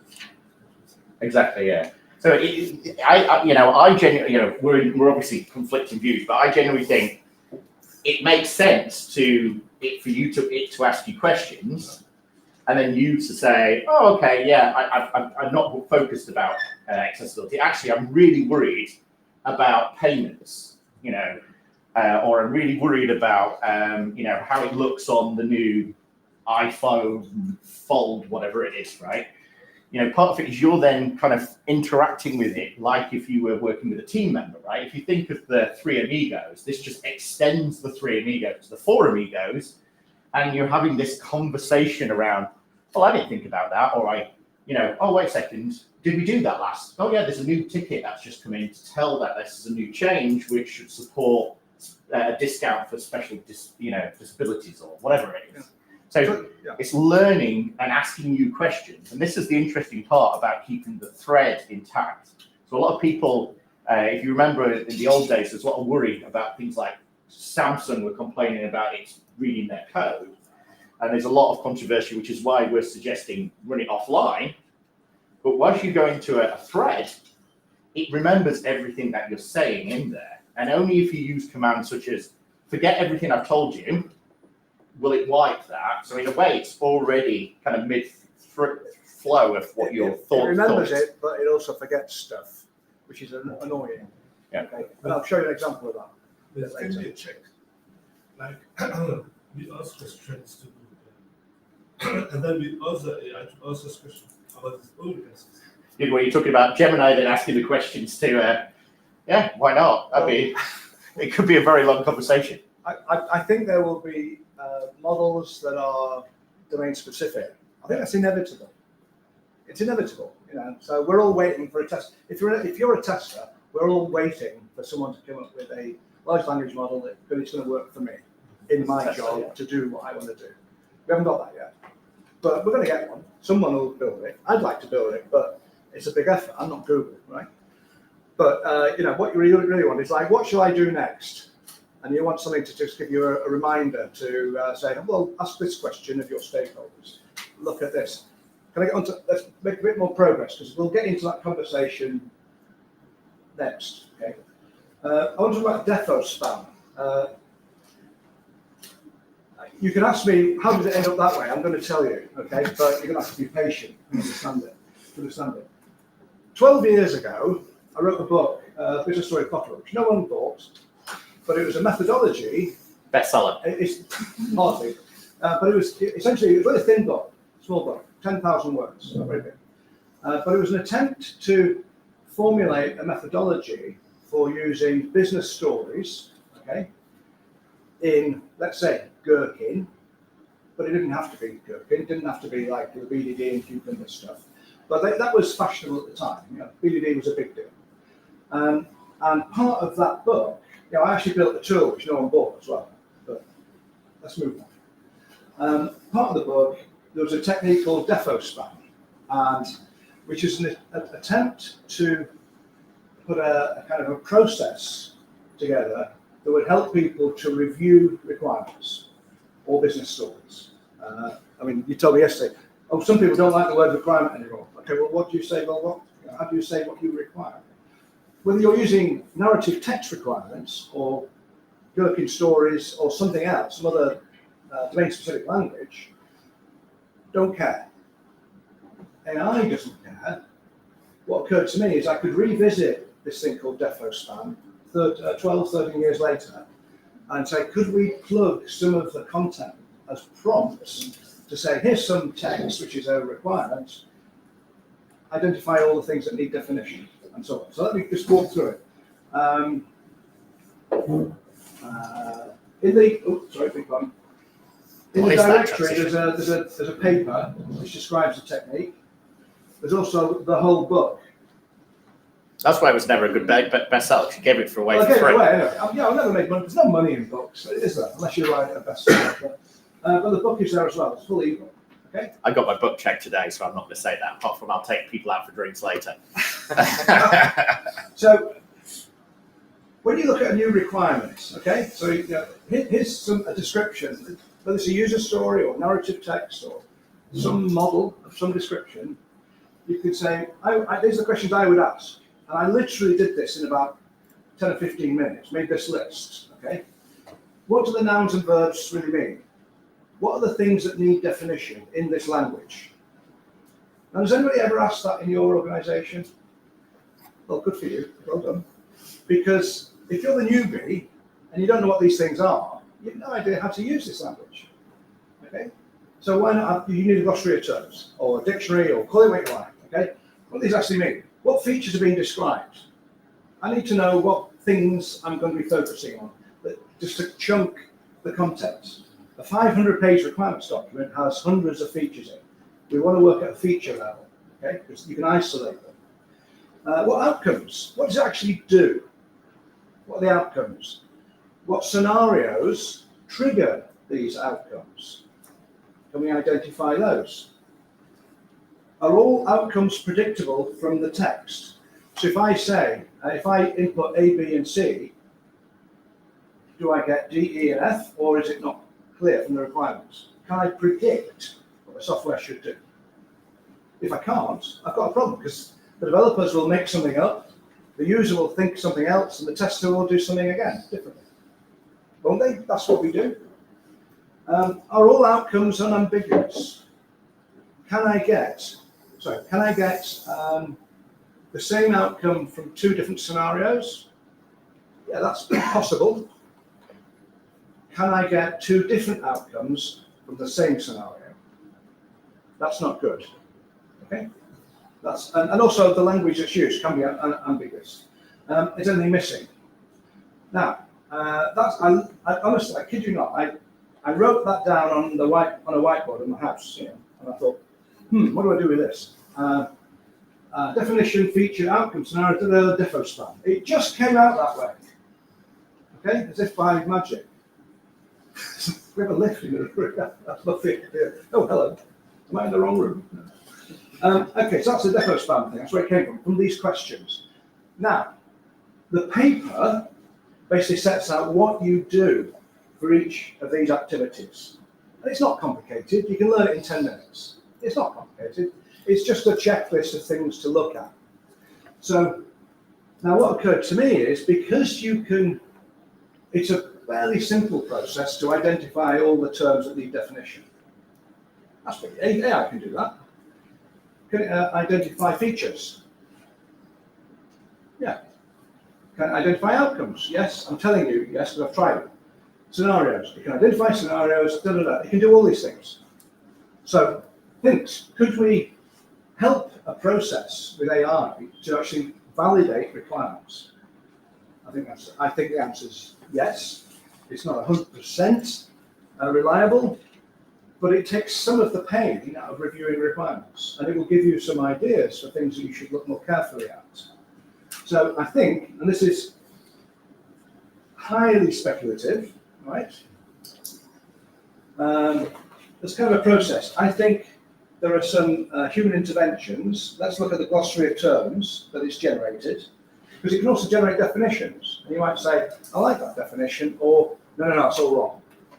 Where did it get that idea from? Well, somewhere else, the text in the requirement said, there's an implication made somewhere else. Oh, that's wrong. So you found a bug in the requirements. Okay, and a bug in requirements is worth a lot more than a bug in code. Outcomes to scenario, they come out in pairs. If you do this, then you get that. Okay, so the way the AI works, it appears that they come out in pairs. So OS pairs, I'm going to call them. Prediction. If I ask a question of the requirement, will it give me an answer? So can I predict what the software should do? In effect, I'm going to throw some new scenarios at this, and can the AI tell me what should happen from the requirement? If it can't, maybe it should improve the requirement, create another scenario in the story, or give me some more text for my narrative text. Ambiguity, prediction and ambiguity. You get the idea. It's kind of, I think it's going to look something like that. Okay. So I'm just going to go through that process really quickly, but you can do it yourself. So there's a story in the directory of stuff we've pointed you at on SharePoint. You can plug that in, but you can make up your own requirement if you want. Or if you've got stories, you can do the same thing. You can ask it, create a prompt. So I'm asking the AI to create a prompt to get you to identify all named entities. Things that seem to have some significance that should have a definition somewhere. Okay.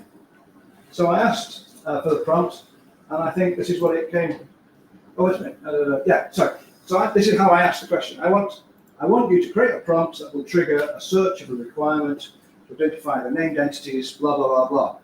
When you find these named entities, the output, you're telling it explicitly what you want.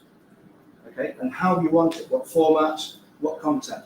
Should include terms to be defined, a definition if known to you, the AI, and the source of the definition. That could be useful, because it might be coming from an industry standard, might be coming from, well, who knows where, I don't know. And if you're putting your own content of, if you're putting your own requirements into the RAG thing, there must be the RAG thing. RAG, is that what you're calling it? Well, you're just giving it your own content, so it's going to look at your own content. You want to know which part of the content it's got this information from, and it can do that. So with RAG, you're putting your own content and it's analysing that. In effect, that's what we're doing by uploading a story and then saying find the problem. Okay. So you could do this. I don't know whether you want to do it. It's probably a bit ambitious to try and get you to do it now.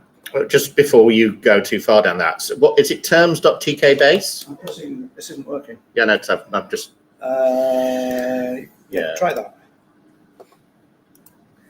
Continue. This internet is not safe. That's all right. That sounds like you. Okay, so You could put that on the screen. yeah, I'm putting this on the screen. Okay. Cool. One second. You need to move out of the way. You're blocking my little light. Make it bigger. I was going to make it bigger, but just. Okay, so here's a pet project which Paul, I say myself, I'm taking credit for stuff that I didn't do. That's all right. Is created. It's something which is called terms.tkbase.com, and as you can see, he's not worked out his HTTPS capability on his local server at home. Look, it's a little pet project. Pet project.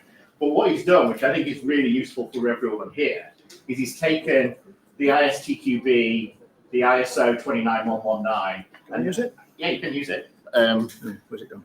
You just need to go to here, glossaries. Is Okay. it glossary search? Yeah, good glossary search.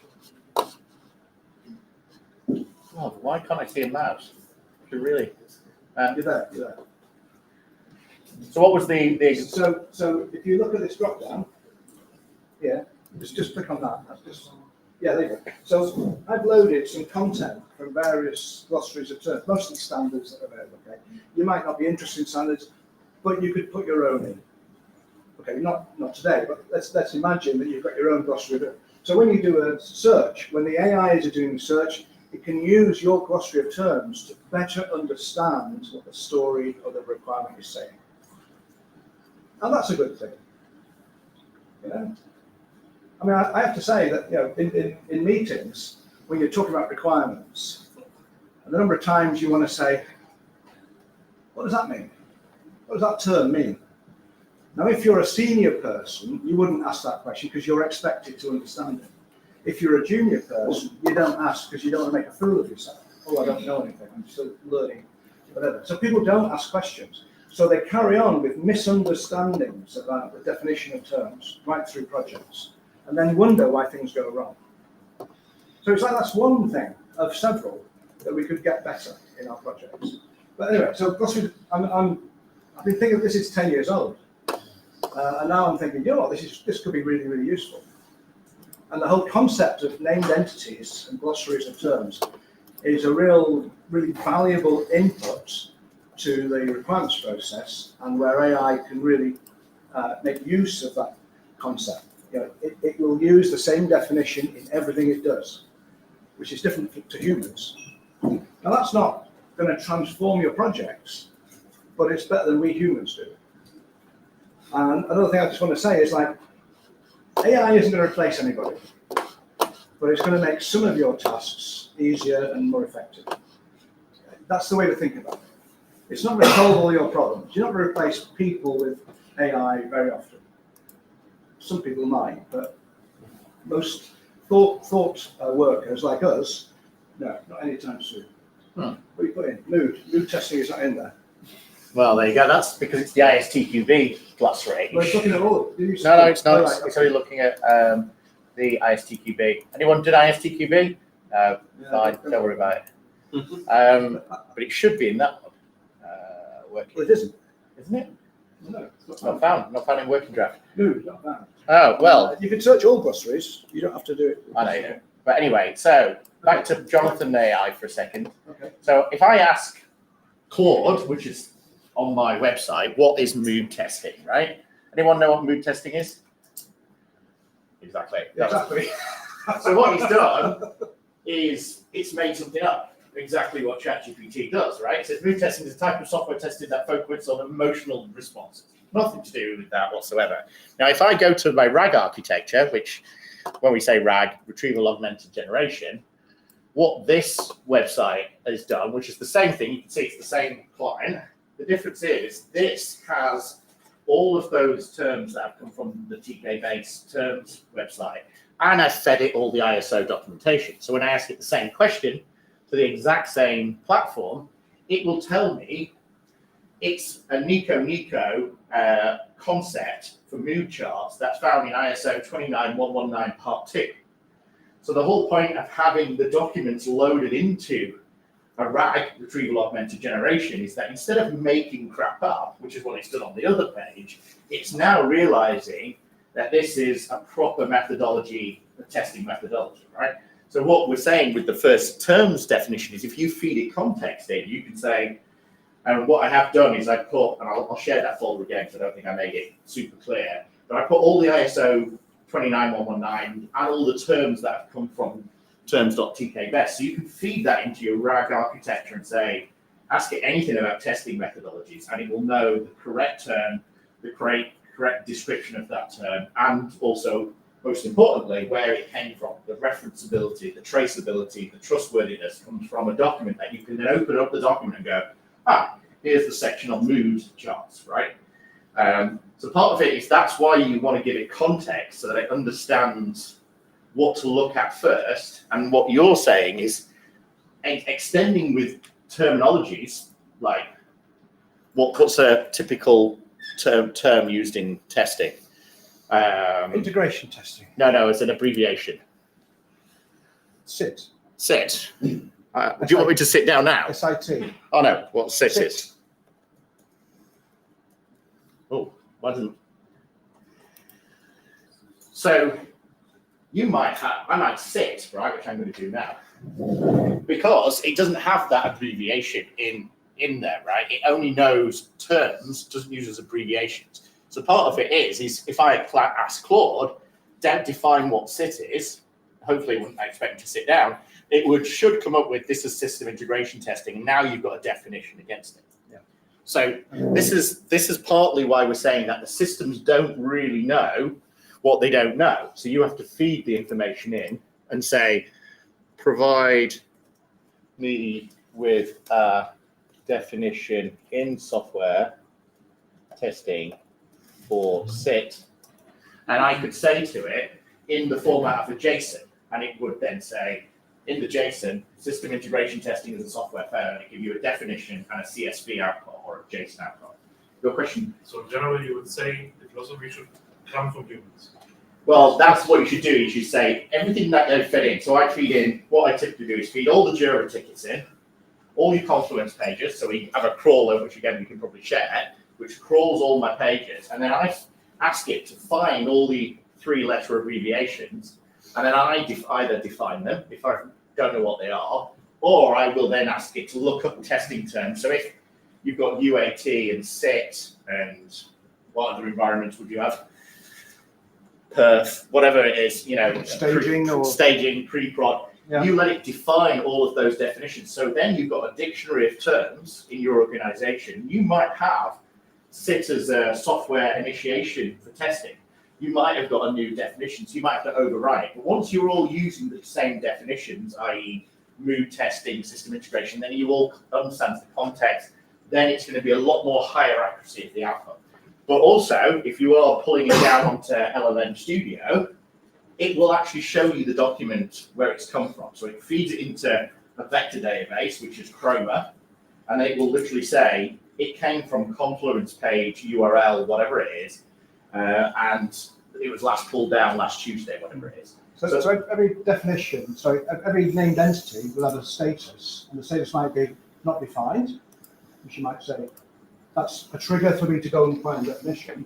It might be AI generated, so okay, you should review this and check it, or it's lifted from a standard, which I'm happy with, or I'm not happy with. I don't want to use that standard. It's a lot of colours. Okay. But so the human intervention is to settle on a definition you agree with, and maybe several people need to get on the table and say, what do we mean by a customer order, or something really stupid like that. But most you'll find that actually it's a great place to start.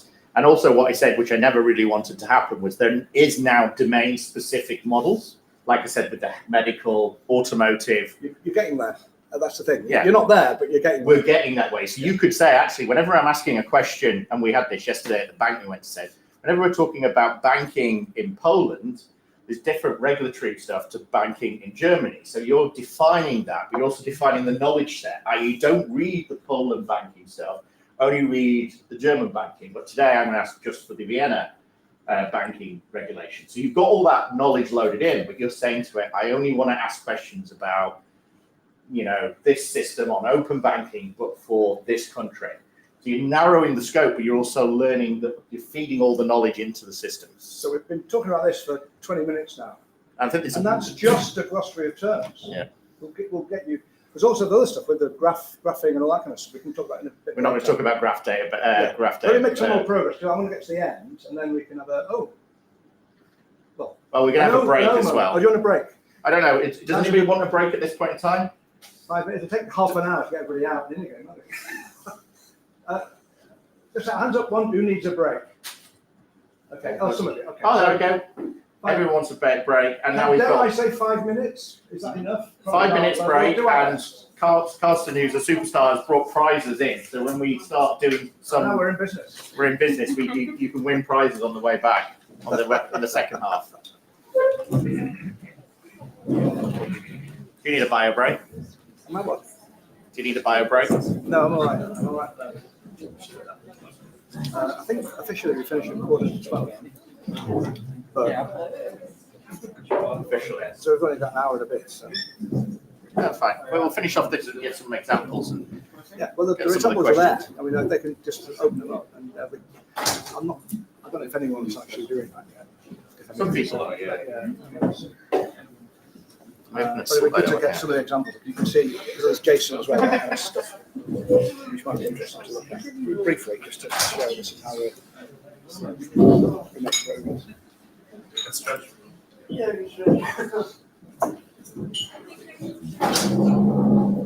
So I'll tell you what. If I does anyone put anything there? I'm looking at them and I'll put the. I think they're just putting their hands up at the moment, aren't they? Well, I don't know. Might find there's some questions in there. So I think these those to the end, and we'll just try and polish them off at the end. Because they're probably out of context now. Ooh, a nightmare. What did you get? Most shopping answer. Favorite job. That's an awesome job. Oh, you know the socks. Yes. They're ugly. The ugly socks. And I think I bought some Klimt Yes. purses. So I hope that Some purses. Oh yeah. that's a lot of purse. Oh, yeah, I might keep The those. rest I really couldn't get myself. It was just a torture. Yeah, it is torture. And the best piece I thought of buying is Austrian waffles. Waffles. Yeah, because it's very famous here. But they triple or quadruple charge. It's like €2 in the normal shop, and they charge 8. Okay. No, not you. Oh, it's good. I It's hope good. that's fine. That's fine. Then don't worry. They will. They will like it. They will appreciate it. I told Mark the intern is out because he asked me how the workshop is, and I told him I don't know. The intern is out shopping gifts. Is that what he said? Right. It's chilly out. Is it? Well, it's boiling in here. You can Yes, definitely get it's the. warm. Yeah, I'm already sweating. But it's grand. You've seen the thing is all the other rooms are huge. We were the ones that sold out on that first day. We got the smallest Yeah, room. because you have a small room. Yeah. Switches around? No, not that one. Did they not think of that? I don't know what. She said it's because we're too noisy. Our voice carry apparently. Well, you do, yeah. That's for sure, yeah.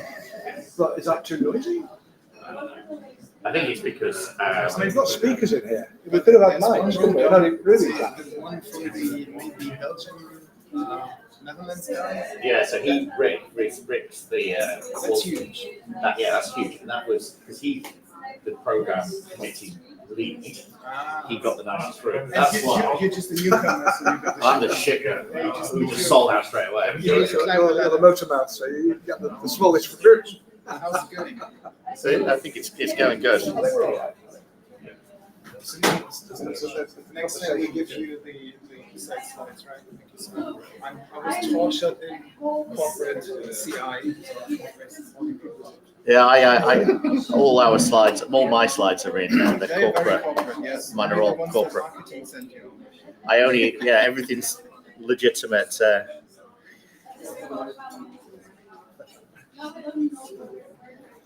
what I was going to say, just to speed things up a little bit, is if you can be ready to open one of the files and show that on the screen, you can actually show the output and say, look, this is what you get. Oh, what's all this curly bracket stuff? And I'd love a coffee or a Coke. Coffee or Coke? Would be amazing. Full fat Coke would be coffee would amazing. be good. Yeah, thank you. Cheers, man.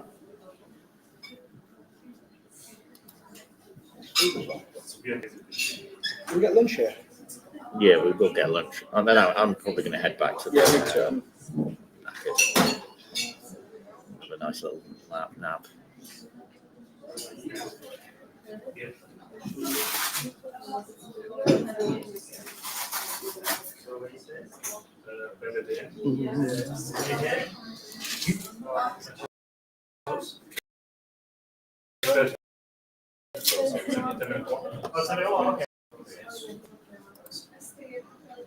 Okay.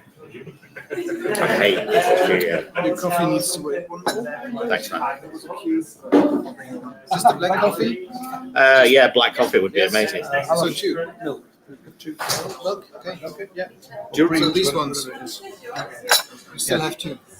do you remember how I'll to use make it those. bigger? I know that sounds like it's. So they I'll use those. you use those.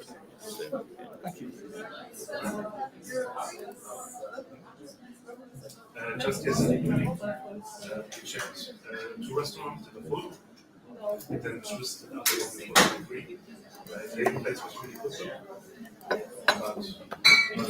I think today also not because of the staff today. But I guess tomorrow after 4 p.m. sometimes.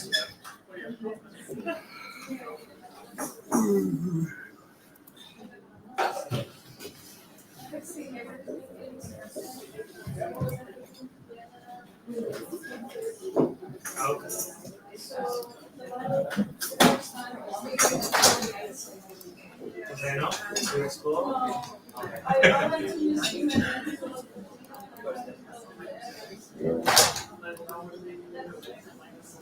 Okay. I think if you just explore the space,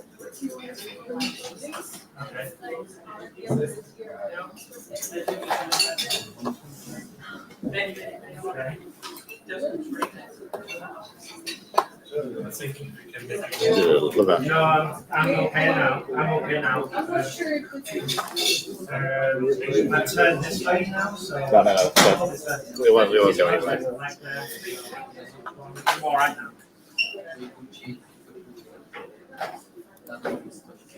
Yeah, that one. Downstairs. Massive. We have. We go up to an opera house yesterday.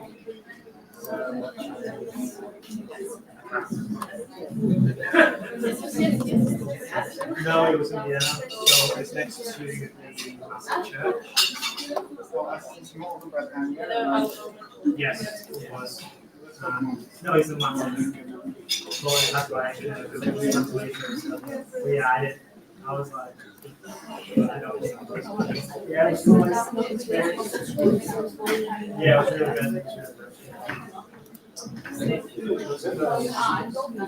Yeah, I went there yesterday. No. He said I should do that.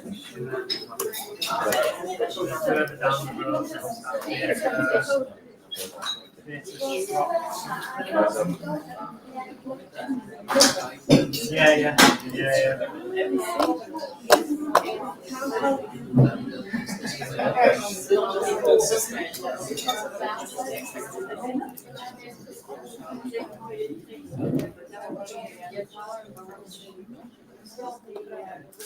That's I went to the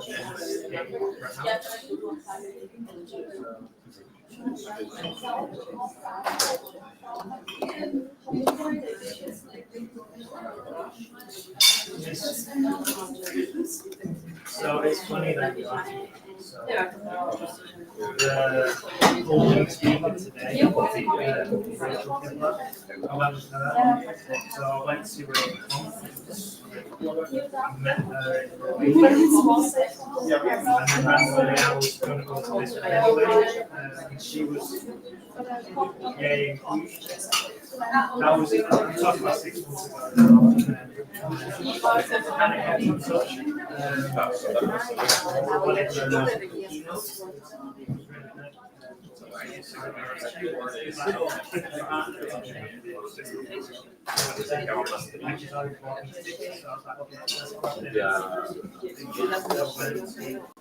I hate this. I'm going to make it black in a second.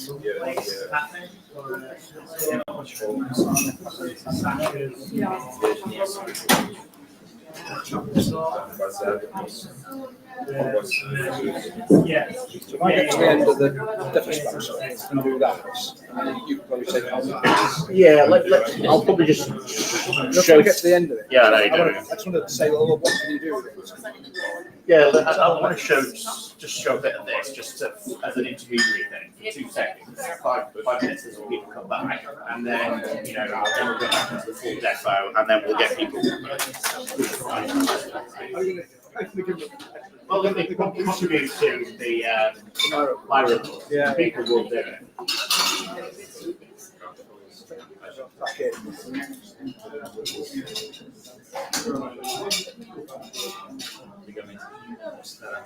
Everyone's eating and cheating. That's what I realised last night. Okay, How's this? It's a podcast. It's 6.1. It's plenty for computing, yeah. So you have to show You the don't have to laptop. have an absolute No, bang. no, no, you can have some kind of GPU with NVIDIA CUDA support, right? Oh, thanks. I'll go over that.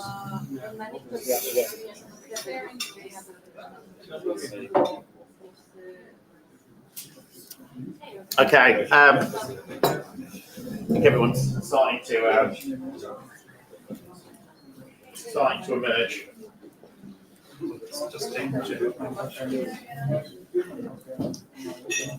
Oh my god, this is so hot, this screen.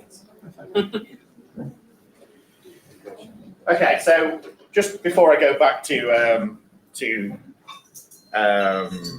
Paul's side of things, I thought I'd show you what we've been building for the last 2 years. So I say our, we use the word our as in mine. So my R&D team, which is about 20 engineers strong, based out in Penang, Cambridge in the UK, and Silicon Valley. I've been working on a project to build, in essence, a Gen AI solution, or agentic AI solution, if you want to sound really fancy. So yesterday, Carlton, who's at the back, and he's out on the stand, which you can ask him questions about it, or even he'll show you a demo. So, like I said, when we started doing this 2 years ago, we went straight at okay, let's create some code, right? Let's create some automation scripts that would allow you to just automate the planning, right? That's where we kind of went after it. And then we learned that actually that wasn't really where the value was. The value is kind of what Paul's been talking to you about today, creating in essence a blueprint, which he's nicely called defo spam, to go through a number of different prompts to potentially then create some output, right? And some useful output. And the idea is that if you can you can take advantage of that and maybe become 20% more productive, then it's going to save you time. And so yesterday, which is why it says November the 6th, I asked my guy who usually presents this session with me, a guy called Carl, who's a quantum computing guy from Oxford and Cambridge, got his PhD. They've been building this solution, and again, looking at how you can, in essence, take In this case, user stories, and you might shout at me about my lack of ability to write user stories in this example. I don't know why it's such a high definition. So in here, there's a whole stack of, in essence, what you would export out of something like Jura, X-Ray, Zephyr, ADO, wherever your favorite testing platform is. He's taking, in essence, the requirement, which is here on the left-hand side, and then generating a number of assets. One of them being a Gherkin script, because who doesn't like Gherkin? Our own language, which we call SenseTalk, but in essence, it could generate Playwright, Cypress, robot framework, whatever else you want, and also generate the tests. So, but more importantly, it understands the context. So you feed it contextual information, i.e. documentation from Confluent, SharePoint, OneDrive, wherever you've got all your documents. And then what it will do is it'll actually reference those documents. So in this case, this input, which I've given as just some values, it's found the context. It's generated the context here based on reading this document here called NOP Commerce documents, right? Now, anyone use NOP Commerce or not? Commerce before? It's a demo website, and if you go to the website, which I've just done while we were having the, what it's done is it's scraped all the information from this website. So it now knows how NOP Commerce, the website, works. Like I kind of said before, this idea with Nike.com, right? And then what Paul's just said is there's an abbreviation. Now, I have worked in apparel, which I think is the stupid name for clothes. So I kind of understand what an RMA is, right? You know what an RMA is, right? No. That's because you've never been in clothes, I think is the, well, you're wearing clothes, which is good news for one day. RMA. So if I obviously ask Jonathan, myself, what is RMA? RMA is Return Merchandise Authorization, right? And that is a definition that everyone knows. It's a definition that obviously Claude knows.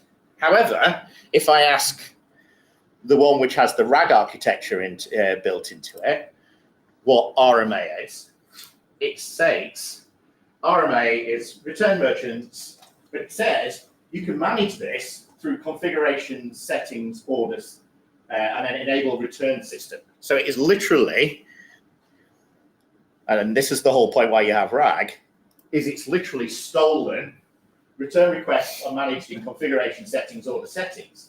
So my response coming from my RAG-based system is taking this information directly from this document. And this is what these systems are doing, is the accuracy is, yes, it knows, ChatGPT knows what RMA is, but now that I've fed this entire document into it, it now knows how to configure enable return system checkbox. So part of the responses are different.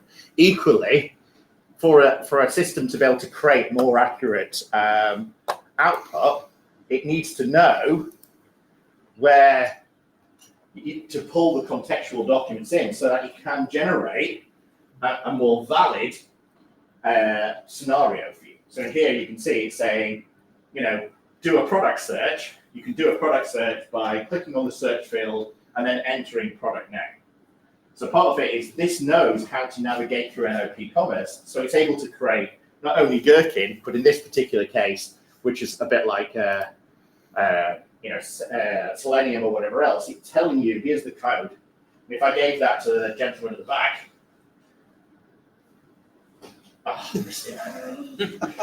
tried to get it. In theory, it would say double click on the search icon and then click product search field. Then put a product. So this is really simple, and this is what the Cursor platform would do to generate some code. But it needs to know and be able to navigate through and understand what SKU is. Right? What's SKU stand for? I have no idea. Sorry, I tuned out for a second. I'm sorry.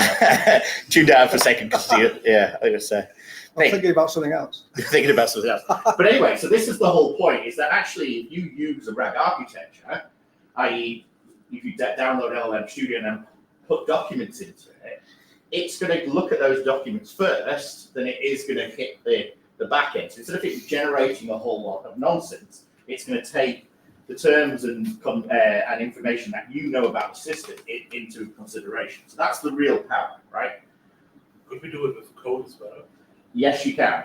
So you could put your entire Git repository in there, and this is why you want to download and deploy it locally. And so what you saw with the eggplant thing, which I just sent over there, is this is an Iron Bank container that you deploy locally, and it will actually run on every single one of the laptops that you sat here. It'll run on any hardware.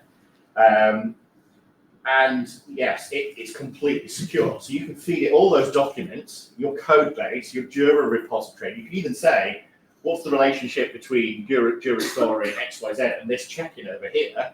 And it will go through and understand it and interpret it. So this is the power, and that's why we talked this session is called Beyond RAG. Is RAG retrieval augmented generation is really going to help you, because these terms that you want to define as part of this defo spam are going to be much more accurate if you start building this offline and you do it. Everyone can download LLM Studio and run it locally on their device. But anyway, I'm going to hand back to Paul. Oh, Just one question. Yeah. Can you connect to the test management tool and build the screen of generating information? Exactly, yeah. So what you saw there was it was just taking a requirement and generating an automation script. We can also take a test, i.e. if you've got your test scripts written in ALM, ADO, Jira, Zephyr, any test case, and it will then create the automation in Playwright, Cypress. So what did they want yesterday? It was Cypress, wasn't it? Yes. Cypress scripts, and then like you saw with Cursor earlier, is it can then create the script and then run it. So when we did this last time in Lithuania, it was a full day. The lady at the front, literally, we said, okay, you've got 5 minutes, go on to NOP Commerce and do the following defo spam scenario, generate all the tests, but also generate all the scripts. And she said, oh, what, in Playwright? I said, yeah, go on then. And so literally next minute, she's running all the automation for all the tests that have been generated against NOP Commerce on a laptop, and it's going through test, just every single automation script. She did that in minutes. There you go. Someone's won a thingy. I'll give you one for the question as well. How good do you catch it? And how good's my HR violation policy for asking Health and questions? safety, yeah. Health and safety. Okay, so anyway, so we'll take a bit more questions, but do you want to go into your I want to finish off the depth stuff, and then we can really get into it? throw it open. Okay, so we've done definitions, right? And there's a lot of power in just that, which is remarkable, really, I think. Features, how do I identify features? So I'm not going to talk about this in any detail at all, but if you can expose the file and just show the code that comes back, that would be, I think, people get the message, So you can create a prompt to say, identify all the features in this content, in this text, whether it's a story, a requirement, natural language, or whatever it is. There's a file. No, it was on the previous one, wasn't it? Sorry, big pardon. So it's called def-feature.txt. So we're just going to show you the prompt. I can't remember what's in it, but it's the prompt or the response. We'll see. I'll know when I see it, if that makes sense. There's a lot of .back files. I couldn't get rid of them. I couldn't delete them. So. Here we go. So this is the prompt. Okay. So that's a requirement, which is only a few sentences, not very sophisticated, not a good requirement, but let's not worry about that. Analyze the provided requirement text, identify all the described features. Now, I don't think I've got an example of it. What it did, it said there's a feature. What's it called? Search bar. I could run it if you want. You could do, yeah. No, that's not where you can still do that. So there's a feature like search bar. So there's a search facility, and there's some other filters as well. And basically what it did was say there's a search bar function, there's a filter function, there's a sorting function, and it gave me all these functions. It's all one function. So the refinement to the prompt was merge all the, or look at all the sub-functions and just give us one name that summarizes everything, okay? So it did all the detailed stuff, but it's like we wanted one answer, not 7 answers or whatever it was. And here, so here you go. Yeah, so this is what it does. So you're going to scroll up. I can scroll up using the mouse. Just a bit. So the response it came back with was, there's a search bar, there's a feature, return related products sorted by relevance. So it does the search and gives you an answer. Multi-language search, so you can look in multiple languages, whatever. Instant search results, I don't know what that is, other than it might be a faster response. And then inform user when no results are found. Well, that's kind of an outcome, isn't it, rather than a... Anyway, so you might have an issue there, so you have to refine the prompts. And I think there's a better prompt in the list of files there, but let's not go there. So it will do that, okay? So AI can do that for you based on... And I'm using a requirement, which is just a few sentences, but it could just as easily be a Gherkin story, okay? Or it could possibly be code. I've not tried that. I wouldn't trust it personally to do code yet. But in theory, we're going to get there, aren't we? Okay.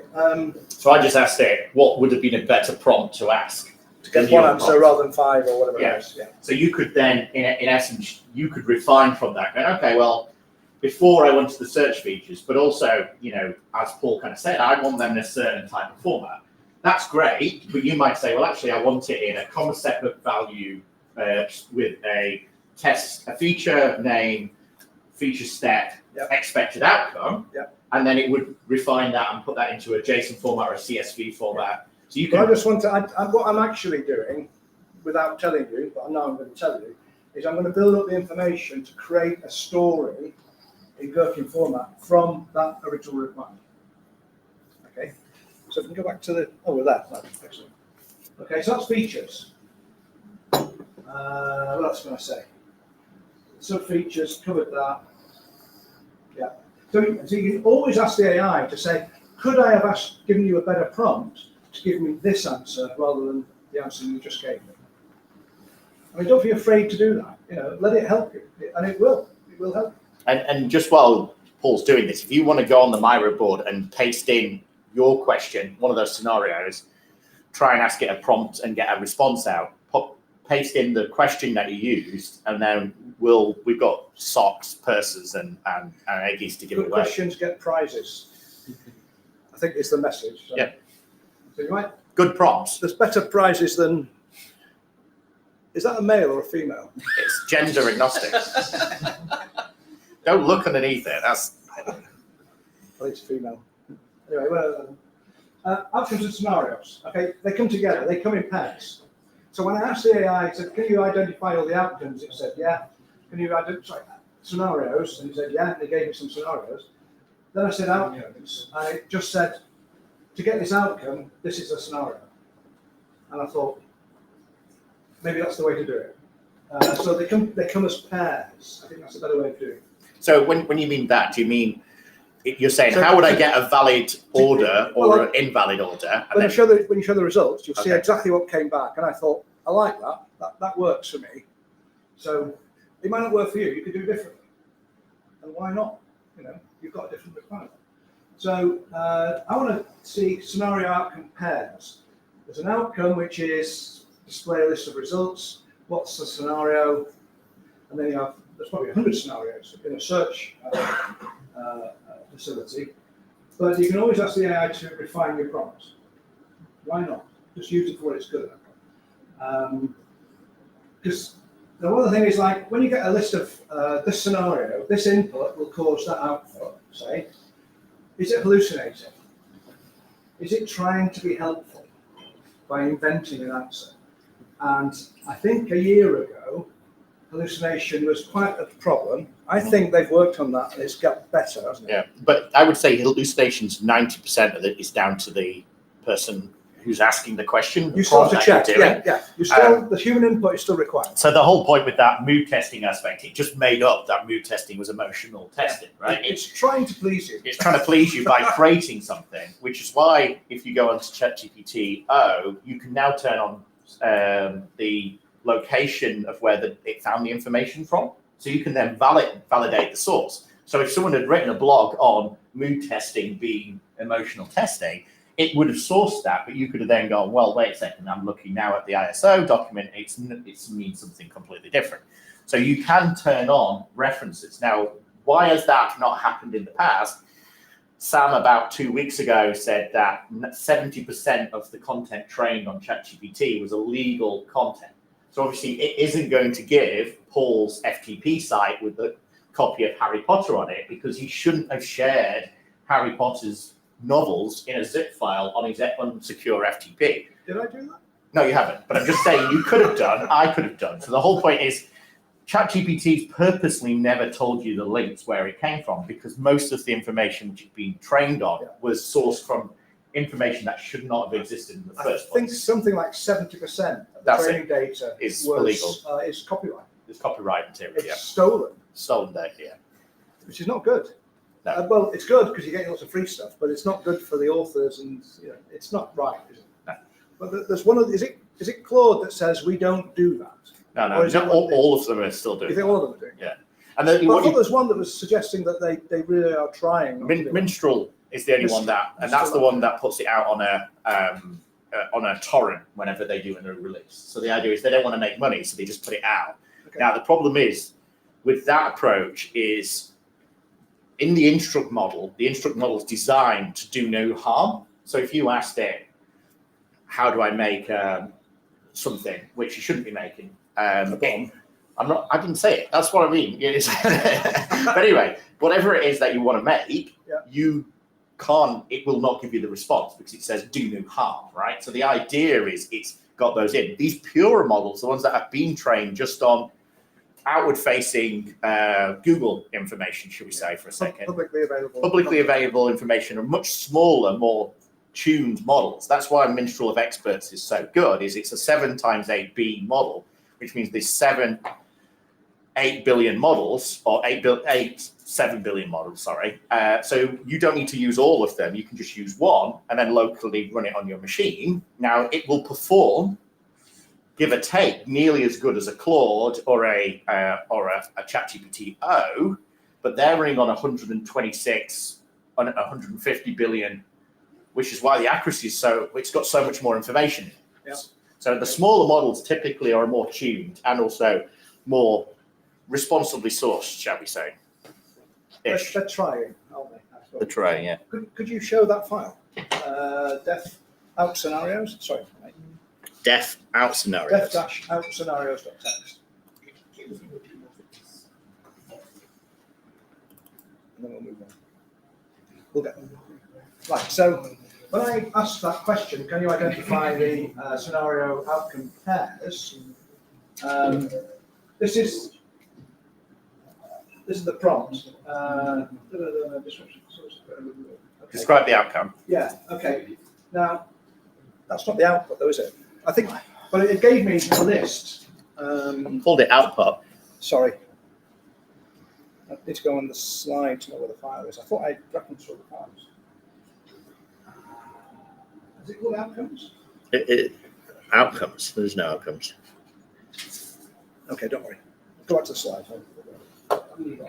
So it gave me a list of these pairs in JSON format. So now I'm thinking, I don't want to do this tap, tap, tap nonsense all day. I want to use code. And I want consistent output. So rather than get output in the form of text, which could vary and I can't deal with it, I can deal with it manually, but I can't codify it. I can't process it using software. What I really want is everything coming out in JSON. In actual fact, if I tell the AI, I'm going to give you the content as JSON, and we'll show an example of that in a minute. But that's where we're headed with this. In that we want to do this using code. I don't want to be sat there having chats. I want to use a piece of software to drive the prompting to get the output I want. And just as a quick note, if you go into LLM Studio, there's XML tuned variants, which are designed to just give you inputs and outputs in code. Yeah. So, and I say code, I mean in XML and JSON format. They're just a lot easier to handle with. But you also can specify the format of how you want and the consistency. You can literally pass it an XML schema and say, I want it in this format. Yeah. And it And it will can be then, as complicated as you like. Yeah. It appears, I've had some really complicated JSON templates. I mean, templating is the word. So you provide a template, this is how I'm going to give you data, and then you give it data in that format, probably from a previous prompt. And I want it output in this format using this template for all future things. So you get consistency, and then you can use code to analyze it and break it down. So let's say you've got a list of scenario outcomes. Is that it? Do you stop there? No, because they're not tests yet, because they're probably just 4 examples. I think I got 4 out of 5, which were examples derived from the requirements.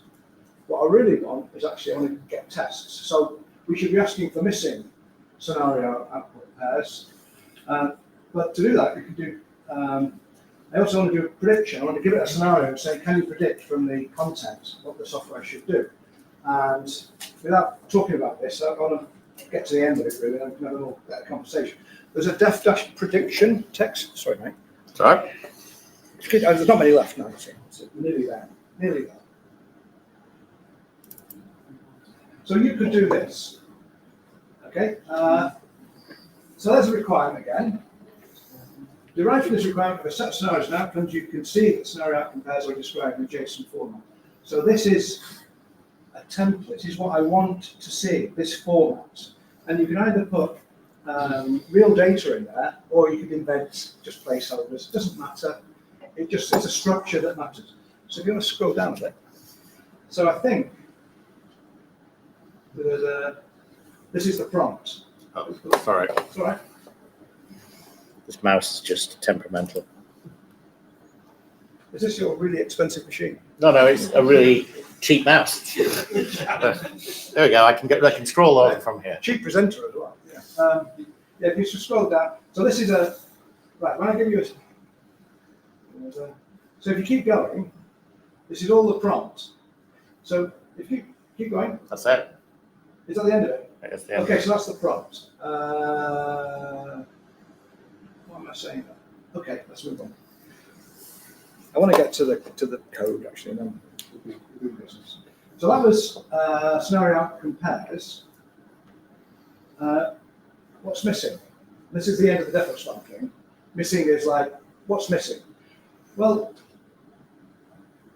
are there scenario outcome pairs that are missing from this? So if I were to test, I would want some form of coverage target, boundary values or close petitions, that kind of thing. I'm sure you will have heard of those things. So we can ask that question, and it will have a go. I don't think it's reliable to give you complete coverage, but it'll attempt it and probably give you quite a few possible test cases. The problem is the notion of the oracle. Like, if you can identify a scenario, but what's the outcome it should look for? If the requirement is poor, the outcome probably doesn't exist. So it's going to guess.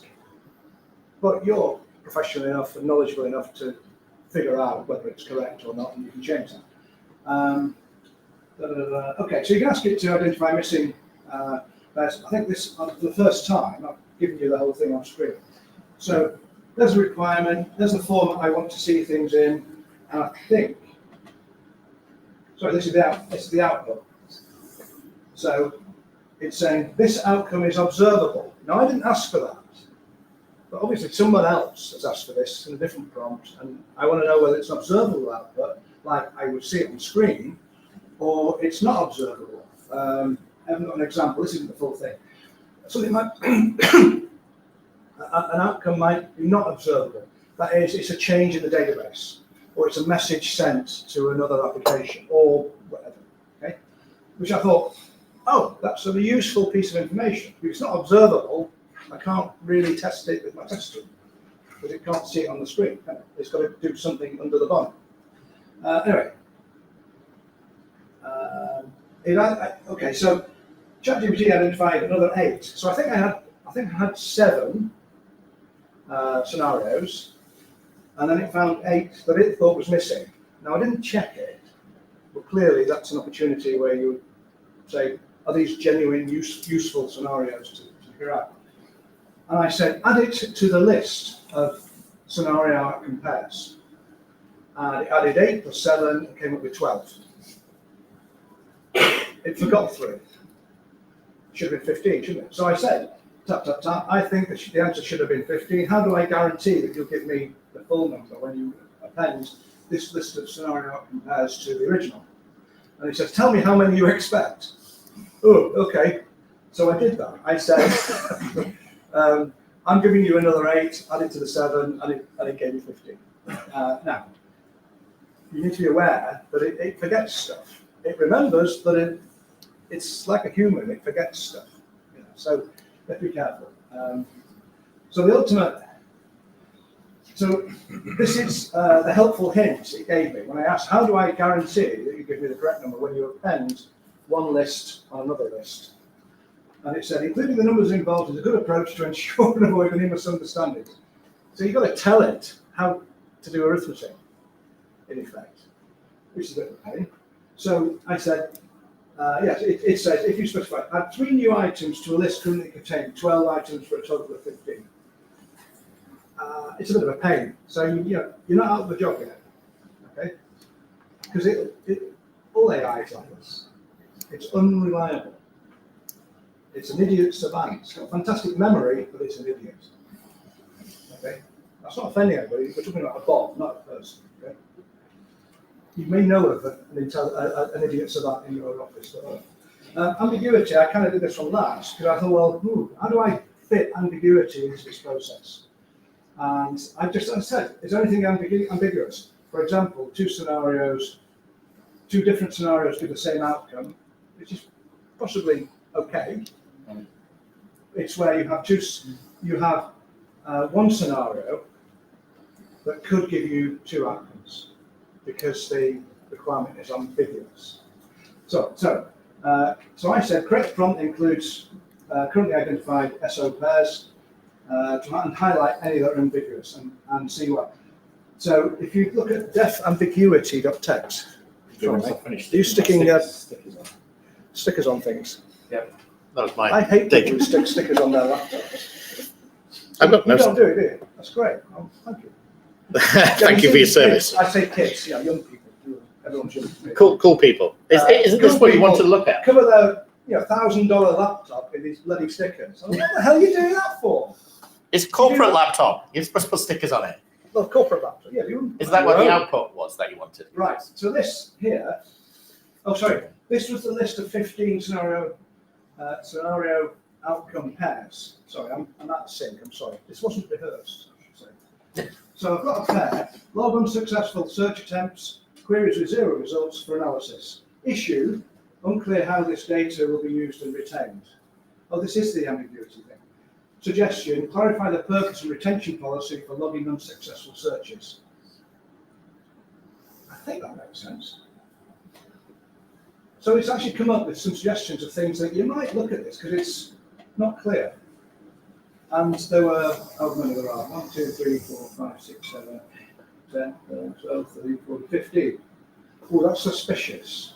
So it's generated something 1 per. So I don't know whether it's just given the first ambiguous situation for each scenario outcome pair, or it's actually found. I mean, I have to search it on the pair, restrict or filter out content that may be deemed sensitive or inappropriate. That's one of the outcomes, isn't it? So you have to check these things. Now, maybe you could, because you could sort it on the label for the pair. And if you have 15 scenarios, scenario outcomes, and you get 15 sources of ambiguity, it sounds to me like they've only looked at the first one, and there might be more it could find. I don't know the answer to that, but that might be something you have to research a bit further. Anyway, moving on. Thank you. Without making any change, okay, so I say, so now you've got all these ambiguity suggestions, changes, and you've suggested a change, which I love that. Don't do anything yet. I said, without making any changes, could you tell me if you would be able to make those changes? And of course it says yes, and then it gives some examples of the sort of thing that it's finding. I didn't ask for that, but it came out. I thought, well, that's kind of cool.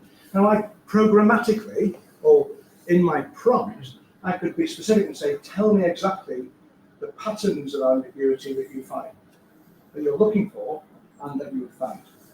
Why not? That's a little bit more background to help me understand what content I've got out of it. Blah, blah, blah. And then I said, would you like me to proceed with implementing, it says, would you like me to proceed with implementing the changes, or do you need further clarification? I could have asked for more clarification, but I said, no, make all the changes. And I think now, I think I skipped a step, but do you want to look at def generate story? Oh, okay, it's a script again. Okay, so this script is like I want to use all these the function, all the scenario outcome pairs, generate a BDD Gherkin format story, and I think this is the prompt, and it's now pretty long because there are 15 scenarios in there, and they've all been updated with these proposed changes. You see, like non-observable. It's got some of those in as well, which is kind of cool. I like that. Yeah, so this is a prompt, and I guess the next. Are you okay? Huh? So it goes on and on and on. Some additional notes and background. Was that disambiguate? Yep. Okay, so let's move on. Generating Python behavior BDD scripts. Ooh, now you've got some better examples, but let me show these really quick because it just finishes the story off. That's what I'm doing.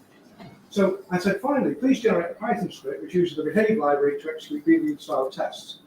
I've missed a step. Did you delete any of my slides? No, it was you last night, in all fairness. I went to bed last night after. Well, there should be a file which is the stories. You just did the stories. Generate story. Well, no, that wasn't a story, though, was it? Oh God, I can't use your laptop. One of the files in there is the actual story it generated. So, given those 3 sentences of requirements, it generated about a 200-line BDD. Now, that's not how you would operate in the real world. It's just an example of what it can do. Okay, but if you are given a 200-line Gherkin story, you could work on it in exactly the same way. You can say what needs defining, what the scenario, of all the scenarios, are there any missing? You could ask all sorts of other questions, and you could call it RAG. You could call it, I just pasted it in, or put it into the prompt, so on. Oh, there, that's the story. Yeah, and it goes on and on. It's quite long. And so it knows how to put together a story. I think there was a load test there. Load test leads to a search within 5 minutes. Crikey. Well, whatever. You could define that. And flag terms that may include keywords such as violence or adults. Okay, right. But at the top of it, it gives you the as a I want so that description of the feature. There's also, it actually puts a background in, which is basically says, given you've got a search bar, so it's not like every scenario has, given you've got a search bar, given you've got a search bar, it actually filters out those and modularizes it a little bit. So, which again, you could ask it to be more specific and modularize it thoroughly. All these options available, and these are things you would do yourself, but the AI could maybe have an attempt, and you could say, I like that, or I don't like that. But it's come up with some interesting attempts to change it. Anyway, you're improving the requirement. That's the whole idea. So we move on again. Sorry, and I'm nearly there. I think this is the last slide, unfortunately. It is the last slide, almost. So there's now Python tests.txt. Now this is, just to repair you, this is a big disappointment. Okay, because I just said create some Python tests using JDK from that BDD story, and you'll see in a minute. It's been very unambitious. Now I think I need a better prompt. There is no tests. Dash Python tests. Oh no, it's just called Python tests, is it? Oh, is it? Oh, sorry, don't problem. It is. Yeah, there's no def. I think. Yeah, it's not actually in that folder. Not there. Have a look if I can find it. It won't be anywhere else. I've only put it there last time. Oh, anyway. We need to put a file on the Python test. Well, there's a Python file. I can open that if you want. .py. It would be .py, wouldn't it? Yeah. How does that look? Wait a second. And another question. So, in all this context, you get in one conversation. It's not the similar conversation or something. It's just one. This is one conversation into it. So there's some context that it carries across, which is kind of helpful. But if you switch to another feature, it might get itself confused. You have to sort of reset it, ignore, forget everything I just discussed. So you have to be careful to do that. But it's like a human. They get so obsessed with what they've just been working on that they still have those thoughts and those assumptions. And well, there you go. So we've got some code. I'm not sure this is the actual code that was generated. I think this is from a previous. Sorry. It's all right. I'm just trying to make it bigger. I hate Visual Studio when it does these things. It doesn't actually allow you to keep on clicking it. I see. Yeah, one more, whatever. What's the? Sorry, I can't. Oh, sorry. Can you see? Well, I'd say it's you getting in the way, but it isn't. It's me. Zoom in. It's Control equals. That's fine. Okay. Anyway, whatever. Here's some code. Right. It won't work. Well, that's the thing. But if you scroll down, or is it on the top? It gives you some advice of how you get this working. And I didn't ask for that. But what you could also do is generate some code, give me a manual for using this code to get it into my CI/CD environment. Why not? Install in Python. You're going to try and run it, are you? Oh, I'll try and run it, but I don't think it'll run. But No, that's the won't good run. thing within Cursor. When you try and run it, it will actually try and fix itself as well. I can find the. So I've not had a play with Cursor, but John recommends it strongly because it's free as opposed to the Microsoft Copilot version. It needs to find it. It needs to install I mean, Python. it's never going to work anyway. It's made up usernames and password. It's installed in Python. But when you find the error messages, then you paste the error messages in the chat, and it just resolves the code as you go along. So you can then just go apply to code. It then fixes itself, and you can just iterate. So even if you aren't a developer like me, you can literally get this stuff up and running without actually, knowing you too much away around these kind of environments. We're wanting you. Yeah. PowerPoint, aren't you? Starting to That's shaking. That's it. It's me now. Right. Oh, did you take my slides out? No, that's it. I had another slide. Well, I think you've used it. That's why something's missing because you've usually. It's what happens when you have a drink and then you start editing slides, Well, right? And I said, will you give me? Have you got a version that I can edit my slides into? And you said, no, I've got to put some edits in. Yeah. And then it's this bloody SharePoint and Lager. I think it's Lager. It's But all I not was going to SharePoint. say was, if you remember, I showed you a kind of a pipeline. If I build a prototype, software as a service, that does depots then, would that could you use that? Well, I think the answer is yes. So you might know, but we can't put our content into your website. Well, it wouldn't be using ChatGPT. It'd be using a private language model, one that's actually running in my garden shed right now. Even more secure than putting it in the house. Yeah, well, It's putting it in bed. who's going to rob my garden shed and later, whatever. Anyway, but I'm thinking of building something like a prototype, and if you're interested in that, just connect with me on LinkedIn, and then I'll make some kind of announcement in a month, 6 weeks or something, and I'll say I've got something up and running. If you want to have a play, see how it goes. But it would be a prototype. It's not a product. I don't know if there's a product in it. Honestly, right now. Well, there is a product which we have. That's your domain. But you're charging hundreds of thousands of dollars. I'm charging $1. $2. Come on. We need to make a mission. Yeah. Well, whatever. Anyway, Yeah. So right, I'm going to stand over here. You you can send over there. There you You're go. front and center now. Yeah, we've got 15, 20 minutes anyway, and we've got to hand out some prizes if anyone's contributed to Myra, but we'll also take some questions there, which obviously you can ask them in here, and we'll give some prizes out for quick questions as well.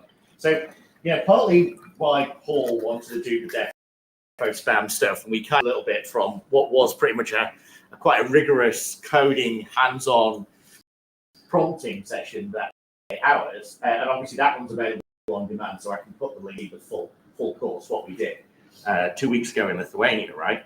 But part of what he's giving you there is in essence that pipeline which we talked about before when you asked about coaching versus mentoring. There is that we go through that exact same, in essence. The defo spam approach is what we do in a prompt tuning behind the scenes, right? But you can do that yourself. The idea is whatever your favorite GPT is, you can start just creating those templates. I believe, a prompt engineer skill, the 300,000 a year entry salary, is all about maintaining a playbook of all your favorite prompts and refining, right? So you might, like Paul spotted with the, is it observable or not observable? You might add that into your playbook, right? All this is how you get better than anyone else in prompt engineering. Right? That's the idea behind it. We also showed kind of the extreme side of things, which is going through, refining it, asking sensible questions, looking for ambiguous statements, looking for missing information, going through the logical process that you should follow, or follow something similar, right? Now, I'm going to move on to some of these questions, but one of the things that Paul seems to do is talk a little bit about test coverage, right? Which is very difficult in these kind of landscapes. And last time we said, we start off with passing it something like NLP Commerce. We say to it, build us a state transition diagram. Okay, now break all down the features, breaks all the features down. Okay, create me all possible permutation, all tests that I need for each component.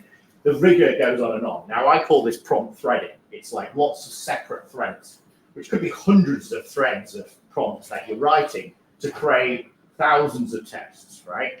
And when I spend time with Jason on this, what he did, and I'll probably show it on a few extra slides, is he got his Google engineers, which he had when he was building Google Search, testing Google Search, when he wrote the book How Google Tests, and he got all the ones that ChatGPT had generated. And then he put them side by side and said, well, what overlap is there, right? And if you can take a guess, originally I would have been thinking, it's about 80% overlap. It should be very common, some common scenarios. It's a search engine, how complex it is, even though you've just shown it is complex. And actually only shared about 20 to 30% duplicate tests that the Google test engineers have written versus his system had written. But he said, actually, the new scenarios that the large language model came up with, and some of the edge cases that it came up with, the Google guys would have never come up with. And then more importantly, he found a few issues that actually still exist in Google search today that he actually found from using this prompting approach. So the thing is, I think the value is that extra 20% of tests you would have never thought about doing, right? Because it doesn't matter if you've been doing testing for 35 years, you're always going to think of the system's going to think of weird and wonderful ways of testing systems that you might not have thought of. And I think the coaching versus mentoring approach actually does help prompt some of that. So if you're a junior, and I use this in both contexts, if you're junior in testing, but also, I'm not know anything about the restaurant business, but if I went into the restaurant business and I had to start dealing with the point of sale material, and I know the point of sale systems I don't know anything about, I could learn all that by feeding all the manuals in of the point of service stuff, and then I could ask you questions, because I don't know, when does it turn off? When does it do its updates? What's the questions? I've not worked in the restaurant business, so I can't ask them. So use it as a main expert in whatever area you're in. So anyway, let's hit some of these questions. So the first one is, what is the restrictions with ChatGPT? So this is a good question, and it will follow into my corresponding 3 slides before we disappear. So I was part of the European Commission AI, which was the guys who put together the European Union AI Act. That comes into, I've got Schwarzkopf, one of those. It's got a memory stick in the end though. And that comes into force. That comes into force now, and states quite clearly you should not be using public outside the firewall, public GPTs with restricted, sensitive information from your organization. Then the argument came, which is why 40 billion was spent on OpenAI. They started putting ChatGPT inside of your tenanted E365 environment. So in theory, it's out of your firewall, but it isn't running on your actual kit. It's again a data center challenge, and you read the terms and conditions, you're still responsible for the security layer of that. So my advice would be always go with, air-gapped environment. I've just bought, well, tomorrow my Mac Mini comes out, which is $80. $800, sorry, not $8. I'm not selling that. But that is enough power to run everything offline completely with multiple people using it. So inexpensive for the actual physical stuff. And like I said, you can pull down something like LLM Studio. Paul's favorite one is this private GPT. I use local GPT. If you wanted to use RAG architecture, local GPT on GitHub, that'll build everything you need to get started and run it on your, Asus laptop fine, right? And you've got a Radeon, so unfortunately you won't be using the CUDA. Anyway, so part of it is, my suggestion would be not to use it. Now, of course, if you're in an organization, typically they'll have some kind of prompting guidelines about how you do prompt engineering. For instance, within Keysight, they literally, HR go, oh yeah, if you're interviewing a client, you can use ChatGPT. And we're like, wait a second, there's sensitive information about people, like their CV, which shouldn't be put into there. Equally, I shouldn't be asking them interview questions based on what ChatGPT's given me 5 questions to ask. So I'd say use it responsibly, right? Now, for those who are in the US, the executive order that Biden put out is the equivalent of the EU AI Act. And that is even worse than the EU AI Act in the sense of the fines are bigger and they can stop the company from trading. So if you are, which is some of our customers, you're NASA, and so Eggplant tested what did Eggplant test, Carsten? You did it? Was it the rover or which one didn't crash?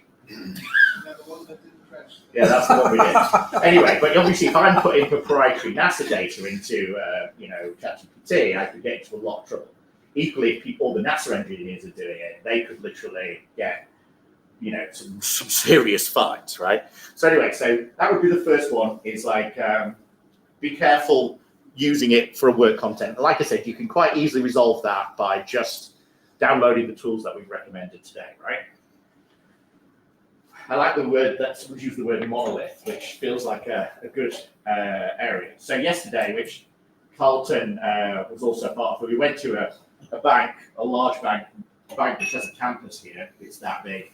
And these were some of the guys that actually went on my Athens tutorial workshop, and afterwards they were like, oh, can we do this in our office? And we're like, yeah, no problem. So we came in yesterday, spoke to them and said, okay, yeah, go and trial this, see if you can get some value. You saw where it creates tests, creates Gherkin, creates automated scripts. They're wanting to use Cypress, but it could be any open source framework. And they've got 7 separate banks that they own. So 7 banks, monolithic systems, open banking, millions of microservices that are all REST. Kafka sat at the back end. They've got data bricks like everybody else has. Data lakes, hugely complex ecosystem.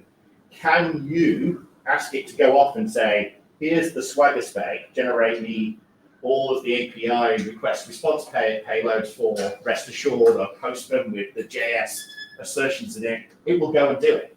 So it doesn't matter how complex your ecosystem is, it'll tell you how to actually go through. As long as you focus on each one of those and provide it with the information that you need. Again, you wouldn't want to give your Open API or Swagger spec to a ChatGPT because it's got all your hidden information about your endpoints. They were like, oh yeah, some of our banks don't even use security. I was like, oh, I want access to that bank API because then I can just transfer my money, right?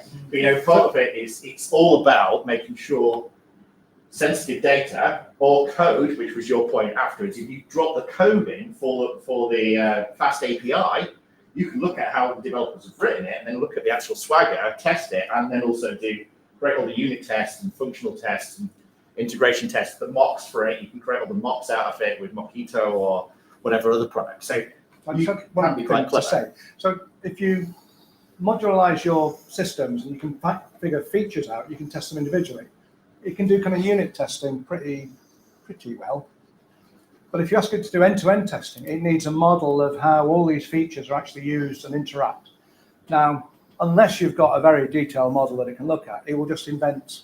Oh yeah, but that's why the rank's so important. Again, that's not right now. You can't make a lot of progress on that unless you really do have very good documentation to throw at it, or diagrams, or the whole inventory of all your services. But it's now getting, I mean, the bank has got so much stuff. Yeah. The chances of getting that out of the bank is like 0, isn't it? Well, no. I think if you know most APIs have an executable spec against them, right? But that's at the module level. But then now just stringing it all together. Oh yeah. So from a contract testing API perspective, chaining a number of different APIs that go through a number of transforms may or may not be fully documented, right?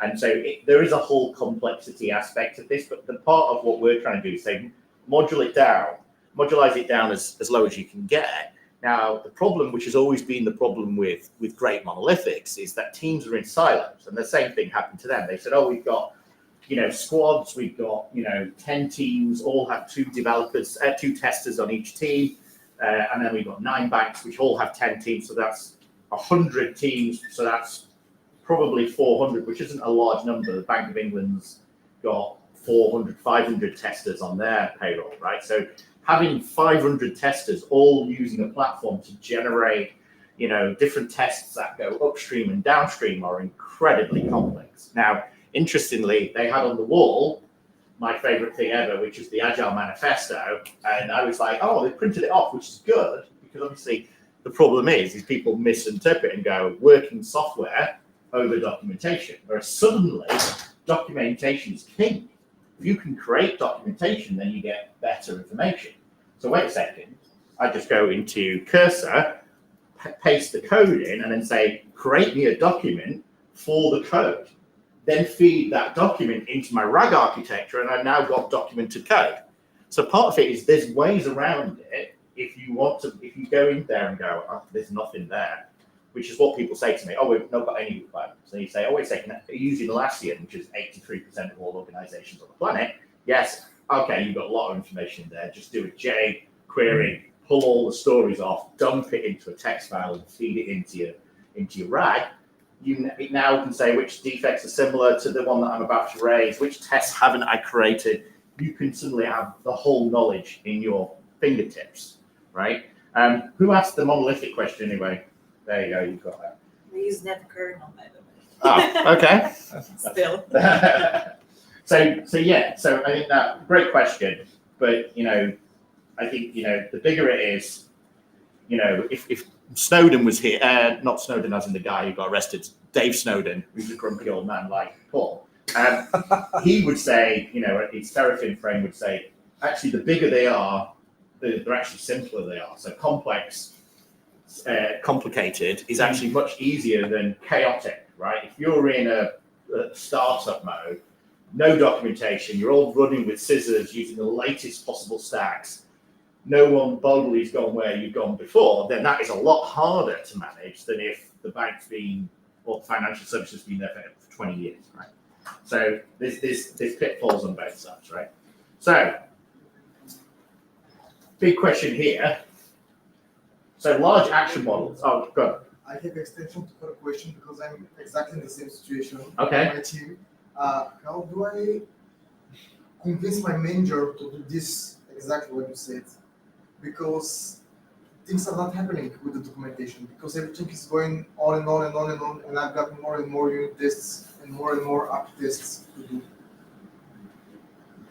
Well, the thing with How that. to explain it simpler to my management. Write a prompt. As an employee that wants to speak to their manager, what's the business case that I should use to justify increasing documentation, the quality of documentation, right? And Yes, and productivity as well. Yeah. exactly, and so that's the foundations, right? It's like we threw the term yesterday of quality engineering, right? Everyone he hates the word quality. It literally will make him start crying in a second, right?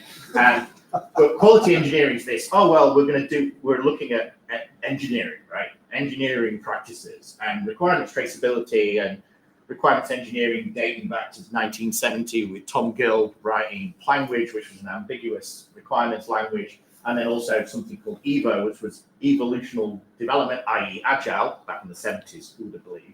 And then, part of it is if you're following engineering practices, engineering is about bringing back the discipline of not trying to apply things like lean and Toyota's Kanban and all that kind of stuff, which is great for manufacturing cars, but it isn't designed for software. Software is complicated, right? There is no methodology that's just going to work for everybody. You need to define that and own that within your organization. So therefore, you should be the ambassador of quality, because then people say quality is everyone's responsibility, which means quality is no one's responsibility. Exactly. So part of it is you want to improve things. So how do we say, let's work on how we improve?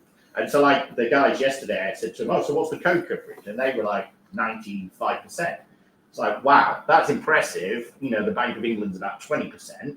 So how are they so far away? And they've never had a single day down day for the last 17 years. They had 15 minutes downtime in the last 17 years. So how they upgrade systems, I have no idea, right?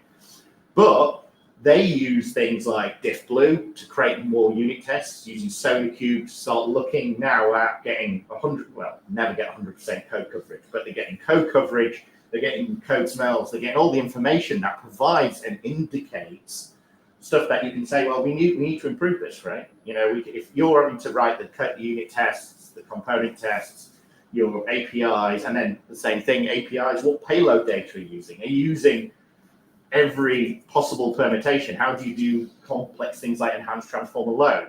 All these complex things that happen, which are the same. It doesn't matter if you were in Silicon Valley. I remember Tim shouting at me, literally saying, well, why can't we do this? And I was like, unfortunately, I'm not going to blame the system integrator at the time, but every Apple transaction is an SAP transaction, right? And every single SAP transaction, everybody's buying, you're just downloading an app on your phone there, 300,000 transactions an hour go through Apple, and that was 2 or 3 years ago. It takes them a full week to work out what people are downloading. So the lady here is downloading an app. Tim doesn't know about it for a week. If he knew that you were downloading this new cool app, which does this LAN thing, he'd put it on the front page tomorrow because it can generate revenue. $1 trillion company, right? They can make more money on their app store than they do selling me the Mac Mini, what I'm going to get tomorrow, right? So part of it is insight is king, but all organizations are struggling with, the lead time of monolithic systems that they've got, which they've got to maintain and always be releasing new features, like they obviously did well with Apple Intelligence, which they only released a couple of days ago, right? 2 months into a product cycle, and they never even released the functionality. That is not acceptable, right? But I can bet you the tester was the same person as you saying, it's not going out at September, just because every year we do the exact same launch date, it's not ready. And Tim and everyone else was like, you guys are going to make it ready. They obviously didn't, but they obviously petitioned to Tim saying, we need to sort this out. And maybe they were in the same problem, right? Which I hope so, because in essence, it's they're using ChatGPT-O to power Siri, right? So part of it is they're fundamentally plugging that into their architecture. And I had a call with, I know we're on time now, but with Wozniak ages ago when I first joined this company. I said to him, what's the problem, right? And he said to me, when the iPhone came out early days, you'd say to it, hey Siri, what time is it? And she'd tell you. And the reason was it was hard coded on the phone to look for, hey Siri, what time is it? Whereas now I'm speaking to it, it's ignoring me completely, right? It's because now it goes to the linguistic processing NLP cloud thing, can't find an internet connection, therefore doesn't come back with a response. So things have got worse, they haven't got better due to complexity of these systems.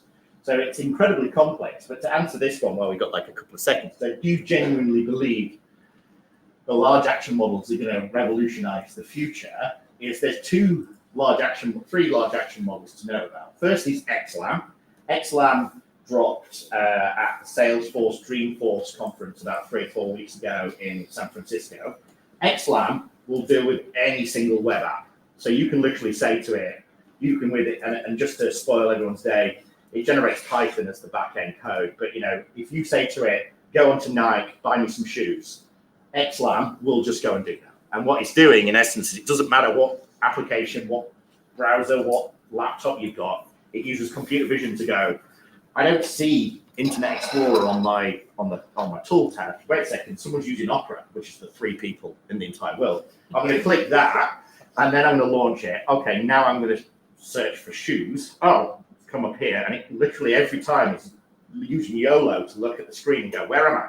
Where am I? Oh, I've got to get to a website. I need to do this task. Oh, I'm going to try this. Oh, there's no internet access. Wait a second, I'll click on the Wi-Fi button. Oh, wait a second, there's a guest Wi-Fi. Click on it. Okay, I've connected in. Oh, I've got internet access. I can ping myself. Okay, and it literally will problem solve to get to a point. So that's a huge step forwards.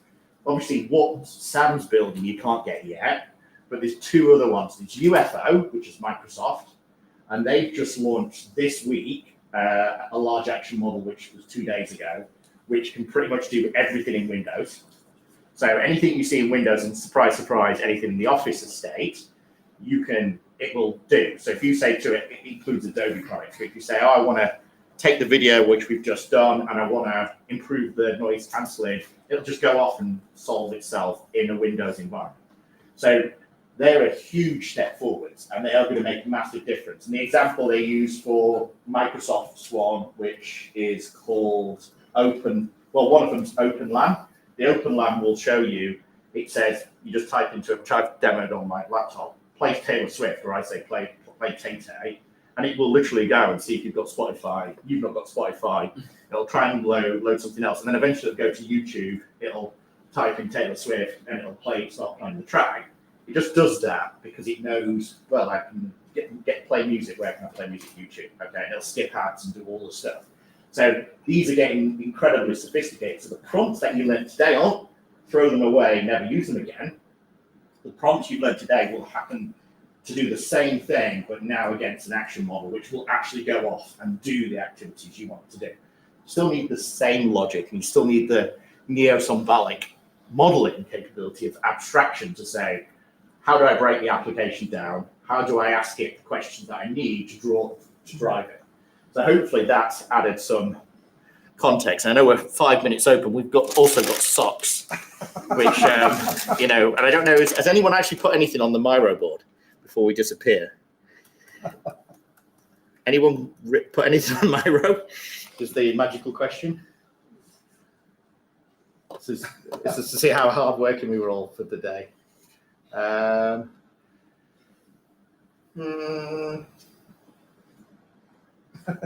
Who's all right? Who's Eloy Nagy?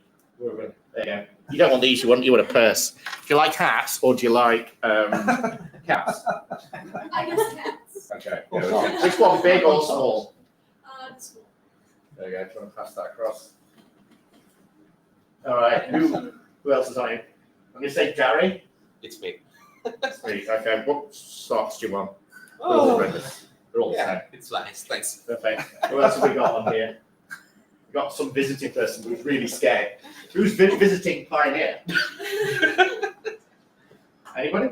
No one wants to admit to it. It's a hacker. It's a hacker. Broken in. Broken into our system. It could be somebody online. I don't know. Kevin. Who's Kevin? There you go. Kevin, you want socks? Oh, yes. My skills are amazing on that. So I'm going to keep these so I don't smell tomorrow. Sorry. Anybody want a purse thing? There you go. Up the front. And, yeah, go ahead. Anybody want this last one, first person? I'm here for it. Okay, well, hopefully you got something out of that. All the other stuff's in there. I know it was rushing today because it was a short kind of session. Obviously, you can reach out to me and Paul. We're going to be here tonight. We're going to be here from 6 till 11 drinking at the bar. So if you need us to, ask us anything there, but also if you want help with any of this stuff, we're here to help anyway. Okay. Something we didn't talk about. Sorry, just to, the thing about named entities is you can get from the AI the relationships that these things have with each other. And you can build it into a graph database. And one of the things I think that, I mean, if you guys have gone down this route or not, you'd probably say yes, I suppose. Is my understanding is that if you know the relationships between the key entities, you know if you change something, where the potential impacts are.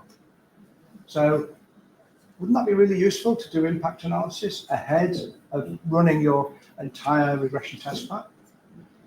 So I think things like that would give you a benefit that you could say, look, that's where we're headed, where we can actually save a ton of time building tests that have value and not building tests that don't have value. But also understanding when you make a change in the requirement, you can begin to understand the impact on the rest of the system. Because just by identifying named entities and requirements will tell you what those relationships are. And there is a dependency. And that will be next year, I guess. That'll be your next year. But I'm going to give you two final takeaways. So obviously Tariq, good friend, he was here last year, did the session. This is his methodology, and I genuinely believe it is the right way to go for 90% of the things. It's what we use internally. So this is putting it in markdown format. So actually giving a mission statement, defining the input, defining the fixed responses. This works very, very well. So the markdown approach is incredibly useful, and I would recommend it. Obviously, the credit goes to Tariq on that one. Jason's method, I love Jason's method as well.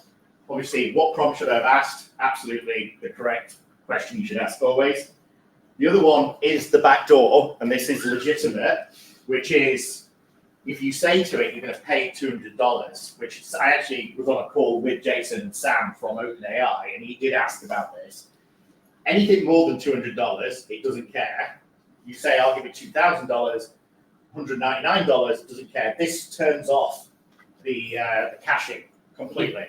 So it'll make it work harder and it'll give you more responses. And that's a backdoor. There's a few backdoors, but that is the one that actually does work. You say, I'll give you $200 if you get this response right. So it's another backdoor, which is always useful to do. Is that in just one model? Or just that is just ChatGPT. In ChatGPT, you ask it to do that. Obviously, you can tell it you're going to lose your job. It does work a little bit harder, but the $200 is the backdoor to turn off all the safeguards. It just you could say ChatGPT is going to lose its job. That might focus its mind. Maybe in this thing. So anyway, we'll leave those two to take away. The markdown methodology is definitely worthwhile, and also obviously this continuous what prompt should I have asked and the $200. He does. I've seen his code, his prompts in Checky. Checky.ai, if you've not come across it, is his platform. It's a free platform which he's building.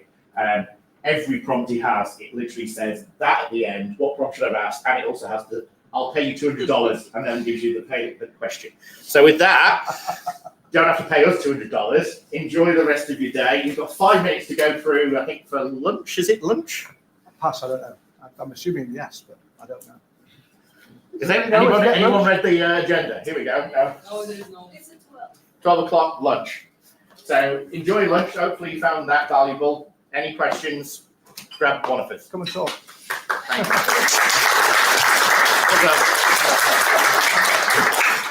Thanks very much. Super. Super Mario. Where's my